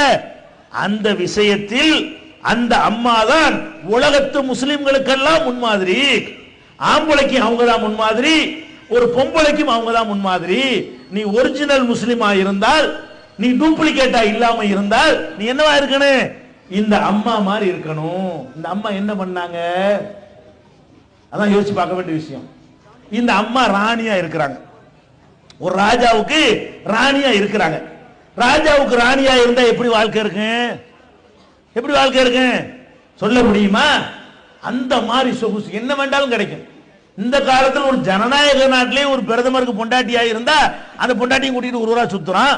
இவனுக்கு கிடைக்கிற மரியாதை அவளுக்கு கிடைக்குது, இவனுக்கு கிடைக்கிற பாதுகாப்புல அவளுக்கு கிடைக்குது. ஒரு ஜனநாயகம் இருக்கக்கூடிய காலத்தில் இப்படி இருந்தா, ஜனநாயகம் இல்லாத சர்வாதிகார காலத்துல ஒரு ராஜாவா இருந்தால் அவனுடைய ராணி எப்படி இருப்பா? அவதான் நெசராஜாவா இருப்பா. ஏன்னா ராஜாவை இவ ஆட்சி படைப்பாள்ல வீட்டுக்கு. அவர் என்னதான் உலகத்துக்கு ராஜாவா இருந்தாலும் ராஜாவுக்கு அவதான் உத்தரவு போடுவா. அந்த மாதிரியான ஒரு பெரிய பவர்ஃபுல்லான ஒரு இடம் அது. அப்படிப்பட்ட ஒரு ராணியா இருக்கிறதுனால அரண்மனையில சொகுசா வாழலாம், வகை வகையா அணியலாம், வகை வகையா அலங்கரிக்கலாம், வகை வகையா உண்ணலாம், வகை வகையா வந்து உத்தரவு போடலாம். ஒரு விரலசைவுக்கு கட்டுப்படுறதுக்கு அவ்வளவு ஊழியர்கள் இருப்பாங்க, அவங்களுடைய சேவை செய்வதற்கு பல்லாயிரக்கணக்கான பேர் இருப்பாங்க. இப்படி எல்லா விதமான அந்தஸ்து சொகுசுகள் எல்லாம் அவங்களுக்கு கிடைக்கிறது. இப்ப இதுதான் பெருசு நினைச்சு இருந்தா நீ இந்த அப்பா கடவுள்னு சொல்லிட்டே இருந்திருக்கலாம். இதான் பெருசு நினைச்சேன். பொம்பளைகளுக்கு இதுதான் தியாகம் பண்ண இயலாது. எதை ஆம்பளையாச்சு இதெல்லாம் தியாகம் பண்ணிடுவான். பொம்பளைகளுக்கு உள்ள தியாகம் பண்ண முடியாத மேட்டர் என்ன தெரியுமா? இந்த வெளி பகட்டு. ஆம்பளையை பொறுத்த வரைக்கும் எதை தியாகம் பண்ண முடியாதுன்னா திங்கிறது தியாகம் பண்ண முடியாது. ஆம்பளைக்கு பொம்பளைக்கு உள்ள பலவீனத்தை நீங்க புரிஞ்சுக்கிறணும். வீட்டில் வகை வகையா நீங்க சாப்பாடு சமைப்பீங்க. 1 கிலோ இறைச்சியை கொண்டாந்து வாங்கி கொண்டாந்து போடுவாரு, சமைச்சு வைப்பீங்களா? அம்புட்டையும் தின்ட்டு போயிடுவாரு, வெறுஞ்சட்டி வச்சுட்டு போயிடுவாரு. இப்படியான ஆம்பளையே ஜாஸ்தியா இருக்கிறாங்க. நம்ம ஒரு ஜீவன் வீட்டில் பொம்பளை இருக்குதே, பலவீனமான ஜீவனா இருக்குதே, அவளும் சாப்பிடணும், சேர்ந்து உட்காந்து சாப்பிடுவோம், அதெல்லாம் இருக்காது. அது பாட்டு ஃபுல்லா அதுல ஊளுக்கு சந்தோஷம், புருஷன் நல்லா சாப்பிடுறாரு, அந்த மாதிரி ஊழ இருக்கிறாங்க. அப்படித்தான் இருக்கிறாங்க. அதை பயன்படுத்தி என்ன செய்வாரு? நல்லா சாப்பிடுவாரு. ஏதோ மிச்சம் வச்சுட்டு போனது என்ன செய்வாங்க? வெறும் சால்னா தான் இருக்கு, இல்லாட்டி எலும்பு தான் கிடைக்கும். சரி அதை போட்டு நம்ம சாப்பிடுவோம் அந்த அம்மாவும் சாப்பிடுறது. ஏன் உணவை தியாகம் பண்றதுல நீங்க வந்து கூடுன ஆளா இருக்கிறீங்க. கணவனுக்காக, பிள்ளைகளுக்கு அப்படி கொஞ்சம் தான் இருக்கும். நீங்க பட்னியா இருந்துட்டு என்ன செய்வீங்க? பிள்ளைக்கு கொடுப்பீங்க. பெண்களை பொறுத்த வரைக்கும் உணவை தியாகம் பண்ணிடுவாங்க, புருஷனுக்காக பிள்ளைகளுக்காக பட்டினியா இருப்பாங்க. அது ஒரு பெரிய விஷயமாவே இருக்காது. ஆனா எதை தியாகம் பண்ண மாட்டாங்க தெரியுமா? அந்த வெளி பகட்டு. என்ன பகட்டு? ஆம்பளைக்கு பொம்பளைக்குள்ள வித்தியாசமே இதுதான். இப்ப ஆம்பளை இருக்கணும் வைங்களேன், நான் ஒரு சட்டை போட்டிருக்கேன்னு வைங்களேன், இது ஒரு 10,000 ரூபாய்க்கு நான் அந்த சட்டையை வாங்கினேன் ஒரு பேச்சுக்கு, நான் என்ன செய்வேன்? 10 லட்சம் ரூபாய்க்கு இந்த சட்டையை வாங்கினாலும் நான் பாட்டுக்கு போட்டுக்கிட்டு போய்கிட்டே இருப்பேன். நீங்க என்ன செய்வீங்கன்னு கேட்டா, பொம்பளைங்க ஒரு 200 ரூபாய்க்கு ஒரு புடவை வாங்கினா கூட அவ்வளவு வீட்டுல போய் ஏறிட்டு வரணும், காட்டிட்டு வரணும். நல்லா இருக்கா? நல்லா இருக்கா? தலைப்பு நல்லா இருக்கா? பார்டர் நல்லா இருக்குதா? அது நல்லா 200 ரூபாய்க்கு புடவை வாங்கிட்டு. அப்ப 200 ரூபாய்க்கு புடவை வாங்கினா கூட, ஆம்பளை லட்சம் ரூபாய்க்கு ஒண்ணு வாங்கினா கூட போய் அடுத்த ஆள் பார்க்கணும், அடுத்த ஆள்கிட்ட சொல்லணும்னு நினைக்கவே மாட்டான். பொம்பளையில பொறுத்த வரைக்கும் ஒரு முகுப்பட்டு வாங்கினாலும் 100 வீட்டுல சொல்லாட்டி மண்டை வெடிச்சு போயிடும். ஒரு புடவை வாங்கினாலும் அப்படித்தான். ஒரு ஃப்ரிட்ஜ் வாங்கினாலும் வீட்டுல இந்த பகட்டான பொருள், அதாவது திங்க உங்களுக்கு ஆசைப்பட மாட்டீங்க. எதுக்கு ஆசைப்படுவீங்க? உங்களோட நாங்க நல்லா இருக்கிறோம், உங்க ட்ரெஸ் விட எங்க ட்ரெஸ் நல்லா இருக்கு, உங்க நகை விட எங்க நகை நல்லா இருக்கு, உங்க வீட்டை விட எங்க வீட்டு நல்லா இருக்குது, உங்க ஃப்ரிட்ஜை விட எங்க ஃப்ரிட்ஜ் நல்லா இருக்குது, உங்க டிவி விட உங்க 14 இன்ச்சு எங்க 21 இன்ச்சு. இதெல்லாம் என்ன இருக்கு? இதுல ரொம்ப கூட நாளா இருக்கிறீங்க, தியாகம் பண்ண மாட்டேங்கிறீங்க. அதனாலதான் உங்களாலதான் அவனு கள்ளத்தனம் எல்லாம் பண்றான். ஆம்பளை கெட்டு போறது காரணம் என்ன? அவன் சம்பாதிக்கிறது 3000 ரூபாய் தெரியும், தெரிஞ்சுக்கிட்டே ஃப்ரிட்ஜ் வாங்கி கேட்டா அவன் என்ன பண்ணுவான்? கலப்படம் தான் பண்ணுவான். தெரிஞ்சுக்கிட்ட டிவி வாங்கி கேட்டா அவன் சோறு கொடுக்கத்தான் சம்பாதிக்கிறான். நீங்க என்ன பண்றீங்க? டிவி வேணும். ஏன் வேணும்? அடுத்த வீட்டுல இருக்குல்ல, தேவைக்கு வாங்குறது இல்ல, அந்த வீட்டுல வாங்கிட்டாங்களா இல்லையா எனக்கு வேணும். அப்ப தேவைக்கு வாங்குறது ஆம்பளை, பொம்பளை வாங்குறது எதுக்கு? பக்கத்து வீட்டுக்கு வந்துட்டா போதும் பொறுக்க. அது மாதிரி வீட்டுல உட்கார்ற வரைக்கும் அவன் நச்சரிச்சு நல்லவனா இருக்கிறவனை கெடுத்து அவனை கொள்ளடிக்க வச்சு, லஞ்சம் வாங்க வச்சு, தப்பு செய்ய வச்சு, பிராட் பண்ண வச்சு, எல்லா பகட்டுகளுக்கும் மூலகர்த்தாவாக உங்களுடைய குணாதிசயம் அமைந்திருக்கிறது மாத்தனர். ஆனால் அந்த அம்மாவும் பொம்பளை தான், எல்லாம் இருந்துச்சு. எதை தியாகம் பெண்கள் தியாகம் செய்ய மாட்டார்களோ அவ்வளவு அவர்களுக்கு இருந்தது. நகை இருந்தது, ஆடை இருந்தது, பங்களா இருந்தது, அரண்மனை வாசம் இருந்தது, என்னென்ன உலகத்துல மனுஷனுக்கு கிடைக்கும் அந்த காலத்துல அது எல்லாமே அவர்களுக்கு கிடைத்தது. அவங்க என்ன பண்றாங்க? இதுவா அதுவா என்று வரும்பொழுது இது வேற அதுன்ட்டாங்க. இதான் மேட்ரு. இப்படி இருந்தால் தான் நீ முஸ்லீம்ங்கிற அல்ல. இந்த அம்மா என்ன செய்யறாங்க? அவர்கள் அவனை அனுசரிச்சு இருந்திருந்தால், புருஷன் சொல்றது தப்பா இருந்து கூட அதை கண்டுகொள்ளாமல் இருந்திருந்தால் இந்த உலகத்தில் அவ்வளவு சுகமா வாழ்ந்திருக்க முடியும், அவ்வளவு சொகுசா வாழ்ந்திருக்க முடியும். அந்த அம்மா கண்டுபிடிக்கிறாங்க இது அற்பம். நீங்க வெளியே உட்கார்ந்துக்கிட்டு பெருசா அரண்மனைங்கிறீங்க, அந்த அம்மா உள்ளுக்குள்ள உட்கார்ந்துக்கிட்டு இது ஒண்ணும் இல்லைங்கிறாங்க. விஷயம் விளங்குதா உங்களுக்கு? நீங்க அரண்மனை அனுபவிக்கவே இல்லை, பக்கத்துல ஒரு பங்களா கட்டிவிட்டான், இங்க உட்கார்ந்து இப்படி பாக்குறீங்க. அந்த அம்மா உள்ளுக்குள்ள அம்புட்டை ஆண்டு அனுபவிச்சுட்டு பாக்குது. இது என்ன இது? அவன் அதை விட பெருசா தருவானே, இது ஒரு அரண்மனையா? அவன் தரக்கூடிய அரண்மனை இது மாதிரி கோடானு கோடானு கோடானு மடங்கு இன்பங்கள் இருக்குமே அப்படின்னு கணக்கு பண்ணி போடா உன் அரண்மனை எடுத்துக்கடான்னு எட்டி உதைச்சு விட்டு, இறைவா ரப்பி புனிலி இந்தக பைத்தன் ஃபில் ஜன்னா, எனக்கு சொர்க்கத்திலே ஒரு அரண்மனையை தா, வ நஜ்ஜினி மின் ஃபிரௌன வ அமலிஹி, இவனுடைய கொடுமையிலிருந்து என்னை காப்பாத்து. கொடுமை வேற பண்றாங்க. இருக்கிற இன்பங்களை எல்லாம் பறித்து கொண்டு அந்த அம்மாவுக்கு தெரியும், நம்ம அந்த இறைவனை ஏற்றுக்கொண்டால், புருஷனுடைய கொள்கையை தப்புன்னு சொன்னால் அரண்மனை கிடைக்காது, அலங்காரம் கிடைக்காது, நகநட்டு கிடைக்காது, வகை வகையான சொகுசுகள் கிடைக்காது. தெருவுல தூக்கி போட்டுருவான், போட்டு கூட சும்மா இருக்க மாட்டான், மிதிக்குவான், அடிப்பான், உதப்பான், சித்திரவதை பண்ணுவான், பட்னியா போடுவான். அப்ப இன்பங்களையும் இழக்க வேண்டி வரும், துன்பங்களையும் சுமக்க வேண்டி வரும். தெரிஞ்சுக்கிட்டு அவங்க என்ன செய்யறாங்க? இந்த அவ்வளவு இன்பத்தையும் இழக்க நான் தயார், நீ செய்கிற அவ்வளவு கொடுமையையும் தாங்கிக் கொள்ளவும் தயார். அந்த அம்மா 2 முடிவு எடுக்கிறாங்க. எல்லா சுகத்தையும் நான் விட ரெடி, எல்லா கஷ்டத்தையும் தாங்கிக் கொள்ள ரெடி. எதுக்காக ரெடி? அங்க நான் கஷ்டப்படக்கூடாது. இங்க என்ன செஞ்சிருவ? சவுக்கல் அடிப்பியா, பட்னையா போடுவியா, கடைசி செத்து போயிருவானா? அவ்வளவுதானடா. அங்க இறைவன் நம்முடைய தப்புக்கு எப்படி தண்டனை வைப்பான்? மறுமையில தண்டனை எப்படி? நம்ம தண்டிக்கிற மாதிரிலாம் அல்ல தண்டிக்க மாட்டான். கருணை செஞ்சாலும் அப்படி செய்வான்.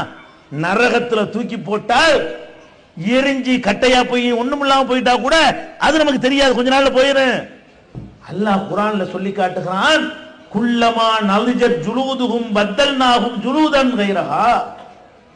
நெருப்பிலே போட்டு வதக்கும் பொழுது, வாட்டும் பொழுது, தோள்கள் கருகும் பொழுதெல்லாம் ஃப்ரெஷ்ஷா வேற தோலை மாத்துவேன், சாவ விட மாட்டேன். செத்துலாம் நினைக்கிறியா? நரகத்தில் போட்டோன்னு எரிஞ்சு சாம்பலாயிரலான்னு பாக்குறியா? அதோட கதை முடிஞ்சிடும் பாக்குறியா? காலத்துக்கு ஒரு தீக்குச்சியுடைய நெருப்பை உனக்கு தாங்கிக் கொள்ள இயலுமா? இது எப்படி தாங்கிக்கிறவ? நெருப்புலே தூக்கி போட்டு எரிப்பேங்கிறான்.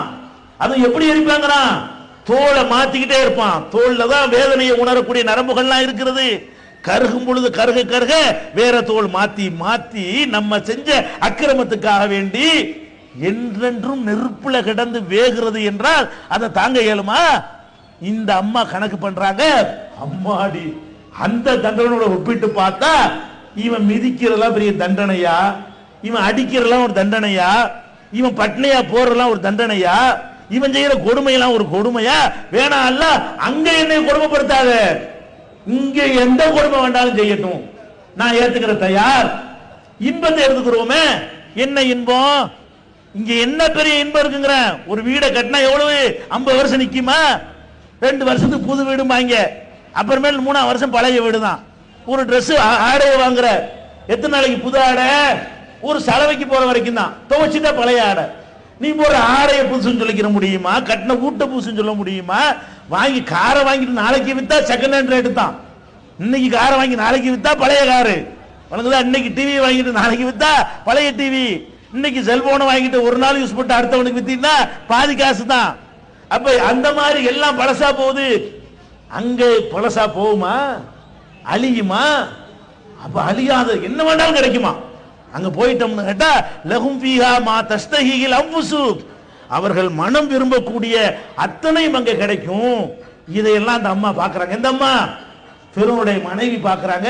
இது என்ன பெரிய அரண்மனை, அவன் தர அரண்மனை, இது என்ன பெரிய ஆடை, அவன் தர, இது என்ன பெரிய அணிகலன், அவன் தரக்கூடிய அணிகலன் இருக்குதுன்னு அப்படி கணக்கு பண்ணி, இது எத்தனை வருஷம் அதிகபட்சமா இருந்துட போறோம்? 50 வருஷம் இருப்போமா? 25 வருஷம் இருப்போமா? இன்னும் கொஞ்சம் ஆழமா சிந்தித்து பார்த்தால் நம்ம நினைச்சுக்கிட்டு இருக்கிறோம் நம்ம சம்பாதிக்கிற வீட்டில் நம்ம இருப்போம். எப்போ வரைக்கும் நீங்க இருப்பீங்க? இந்த முறுக்கோட இருக்கிற வரைக்கும் தான் நீங்க இருப்பீங்க. அப்புறம் உங்க பிள்ளைய உங்களை விரட்டுமா? இதுதான் நடந்துகிட்டு இருக்கு உலகத்துல. நீங்க சம்பாரிச்ச வீட்டுல உன் புள்ள உன்னையத்துக்கு தெருவில் போடுவானே, நடக்கத்தானே போகுது. உன் மருமக மாமியா தெருவில் விட்டுருவாள. நீ மாமியா கொஞ்சம் இளமையா இருக்கிற வரைக்கும் நீங்க முறுக்குல ஆட்டம் போடுவீங்க. அப்புறமேல என்னவாகும்? ஒரு நரம்பு பிடிச்சி இழுத்து படுத்தீங்க, அப்புறம் சாவி அங்க மாறிக்கிறோம் மருமக கையில. அப்புறம் என்னது? நீ பேசாம படுத்து கிடக்க வேண்டியதான். ஊத்துன நாய்க்கு ஊத்துற மாதிரி சட்டில உன ஊத்தி வந்தா குடிச்சிட்டு போக வேண்டியதான், கஞ்சி குடிக்க வேண்டியதான். அப்படி இருக்கிற உலகம் இது. விளங்கிக்கிறங்க. இதாது என்ன பெரிய உலகம்ங்கிற? இந்த உலகத்துல எதை நம்ப முடியுது? நம்மளை தாய் நம்ம மலஜலம் கழித்திருக்கும் பொழுது நம்மளை சுத்தம் பண்ணி தொடச்சி கழுவி இவ்வளவு பண்ணினால அந்த தாய் முதுமை காலத்துல ரோட்ல போட்டிருக்கான். மூத்திர நாத்தம் அடிக்குது, மழை வாசம் அடிக்குது, வீட்டுக்கு நுழைய முடியல. அதை கழுவி நம்ம தாயை சுத்தப்படுத்த நினைக்கிறானா? எல்லாரும் இதை அனுபவிக்கத்தான் போறீங்க, எல்லாரும் இந்த நிலையை அடையத்தான் போறீங்க. எப்ப சாவாண்டு உங்களுடைய வாரிசுகள் உங்களை எதிர்பார்த்து நினைக்க மாட்டாங்களா? ஏதோ ஒரு மாதிரி அவன் காரியத்தை பண்ணிக்கிட்டே மூத்தா போயிட்டா ஒண்ணும் இல்ல, படுக்கையில கிடந்தான்னு வைங்க, அது நீங்க கிடந்தாலும் சரி நான் கிடந்தாலும் சரி, எப்ப இவன் தொலைவான்? பொண்டாட்டி நினைக்குவா, புருஷன் நினைக்குவான், புள்ள நினைக்கும், மர்மம் நினைக்கும், எல்லாம் நினைக்கும். எந்த உலகத்துக்கு ஆசைப்பட்டுக்கிட்டு எதை இழக்க போறீங்க? இந்த அற்பமானதுக்கு ஆசைப்பட்டுக்கிட்டு மறுமை இழந்துருவீங்களா? அப்ப நம்ம நினைக்கணும், இந்த உலக வாழ்க்கை ரொம்ப அற்பமான வாழ்க்கை, நிரந்தரம் இல்லாத வாழ்க்கை, சாஸ்வதம் இல்லாத வாழ்க்கை, பல குறைபாடுகள் உள்ள வாழ்க்கை, மன நிறைவடையாத வாழ்க்கை. அந்த ஒரு வாழ்க்கை தான் நமக்கு முழு நிறைவு தரக்கூடிய வாழ்க்கை. இதை உணர்ந்து நடக்கக்கூடிய நன்மக்களாக மாறுவதற்கு தான் இந்த தலைப்பு. ஆடம்பர உலகமும் என்னது அழியாத மறுமையும். இந்த ஆடம்பரம் உலகம் வந்து அழிஞ்சு போயிரும், அழியாத ஒரு பெரிய பாக்கியம் இருக்கிறது. அந்த பாக்கியத்துக்காக வாழக்கூடிய நன்மக்களாக அல்லாஹ் ரப்புல் ஆலமீன் நம் அனைவரையும் ஆக்கி அருள் புரிவானாக என்று கூறிக்கொண்டு முக்கியமான ஒரு விஷயத்தை சொல்ல வேண்டியிருக்கிறது. என்னன்னு கேட்டா 1980 இந்த ஏகத்துவ பிரச்சாரத்தை நம்ம தமிழகத்தில் துவக்கி கிட்டத்தட்ட 27 ஆண்டுகள் இன்னைக்கு நிறைவடைஞ்சிருக்கிறது. இந்த 27 ஆண்டுகளுடைய இடைவிடாத பிரச்சாரத்தின் மூலமாக நிறைய மக்கள் மத்தியில மாற்றங்களை நம்ம ஏற்படுத்தி இருக்கிறோம்.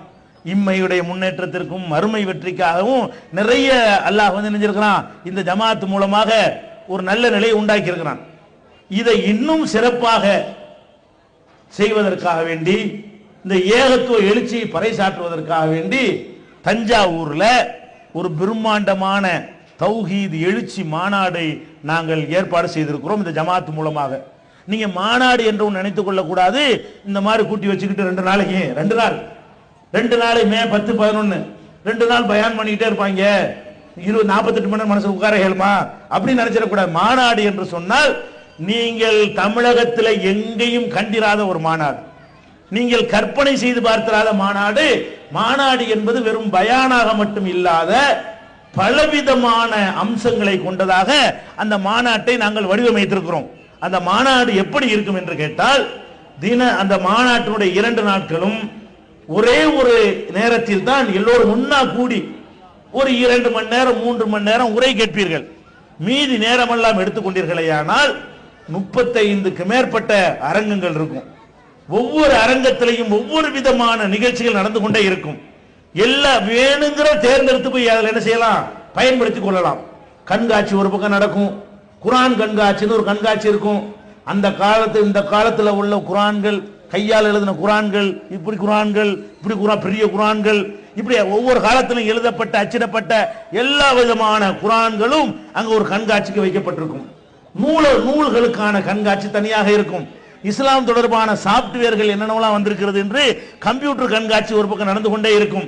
இஸ்லாமிய வரலாற்று கண்காட்சி என்று ரசூல் ஸல்லல்லாஹு அலைஹி வஸல்லம் உடைய வரலாறை விளக்கக்கூடிய வகையில், அப்படி அவங்க பிறந்தது வந்தது, இதான் ஹிரா, இதான் மக்கா, இதான் மதீனா, இதான் ஹிஜ்ர் செஞ்ச பாதை அப்படின்ட்டு உங்களுக்கு டெமோ மூலமாக விளக்கி காட்டக்கூடிய வகையில் கண்காட்சி இருக்கும். இந்த சுதந்திர போராட்டத்திற்காக வேண்டி இந்த நாட்டில் நம்ம என்னென்ன தியாகம் எல்லாம் செஞ்சோம், யார் யார் என்னென்ன தியாகம் செய்தார்கள் என்பதெல்லாம் விளக்கக்கூடிய கண்காட்சிகள் அதில் இடம்பெற்றிருக்கும்.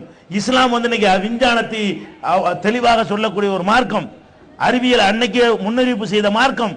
என்னென்ன விஷயங்களை எல்லாம் குர்ஆன் அன்னைக்கே சொன்னது, அதை பத்தி விஞ்ஞானிகள் இன்னைக்கு என்ன சொல்றான் என்று கம்பேர் பண்ணி குர்ஆனோடு விஞ்ஞானத்தை விளக்கக்கூடிய வகையில் அது ஒரு கண்காட்சி நடந்து கொண்டே இருக்கும்.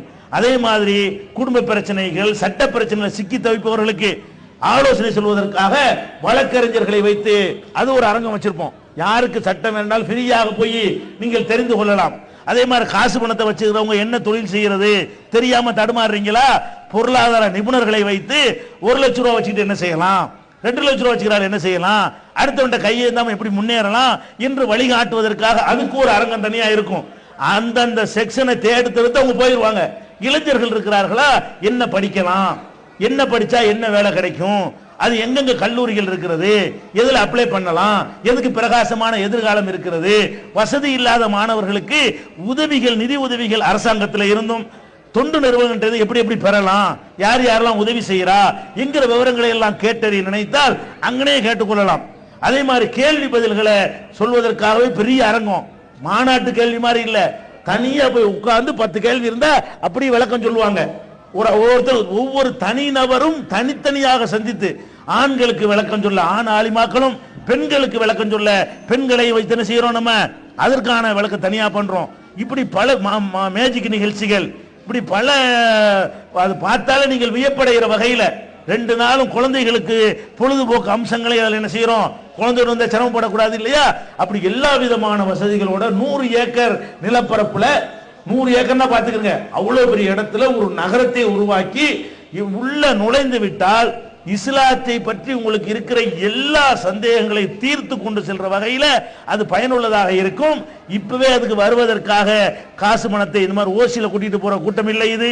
அதுக்கு மாதிரியான ஏற்பாடுலாம் செய்யல, நம்ம அரசியல் நடத்தல. நீங்க இப்ப இருந்து என்ன செய்யுங்க, 50-100 சேர்த்துக்கிட்டு வந்து அந்த மாநாட்டுக்கு வருவதற்காக வேண்டி உங்களை வந்து 2 நாள் தங்கிட்டு குறைந்த செலவுல உங்களுக்கு உணவுகள்லாம் செலவுல தான் உணவுகள்லாம் கிடைக்கும். அதுக்கே எங்களுக்கு 1 கோடி ரூபாய் செலவாகும். இந்த மாநாட்டில் உள்ள அவ்வளவு வேலைகளையும் செய்வதற்கு மக்கள் தருவாங்க. இன்ஷா அல்லாஹ் அது மக்கள்கிட்ட வாங்கி அந்த பணியை நம்ம செய்வோம். அந்த அளவுக்கு இந்த ஜமாத் வளர்ந்திருக்கிறது. இவ்வளவு பிரம்மாண்டமான ஏற்பாடை எப்படி செய்தார்கள் என்று அதுக்காக ஆடம்பரம் இருக்காது, வீண் விரயம் இருக்காது, இஸ்லாம் தடுத்து இருக்கிற எந்த ஒரு விஷயமும் இருக்காது. அந்த மாதிரியான ஒரு பல அம்சங்கள் நான் சிலரை சொல்லியிருக்கிறேன். இன்னும் பல வித்தியாசமான முறையில் நடக்கிற இந்த மாநாட்டிற்கு நீங்கள் தயாராகி கொள்ள வேண்டும், அடுத்தவருக்கு சொல்ல வேண்டும். ஒட்டுமொத்த ஆலந்தூர் எங்க இருக்கனே இன்ஷா அல்லாஹ் மே 10, 11 தஞ்சையில் இருக்க வேண்டும். அஸ்ஸலாமு அலைக்கும். திருக்குரானின் அறிவியல் சான்றுகள் பாகம் 2.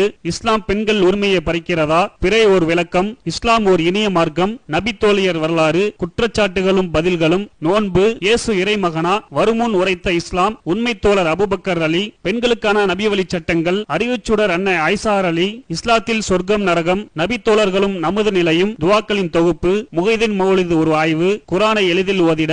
நபிகள் நாயகம் பல திருமணம் செய்தது ஏன்? யாக்குத்பா ஒரு ஆய்வு. நபி வழியில் நம் ஹஜ். நபி வழியில் குழந்தை வளர்ப்பு. தராவி தொழுகை ஒரு ஆய்வு. ஜக்காத் ஒரு ஆய்வு.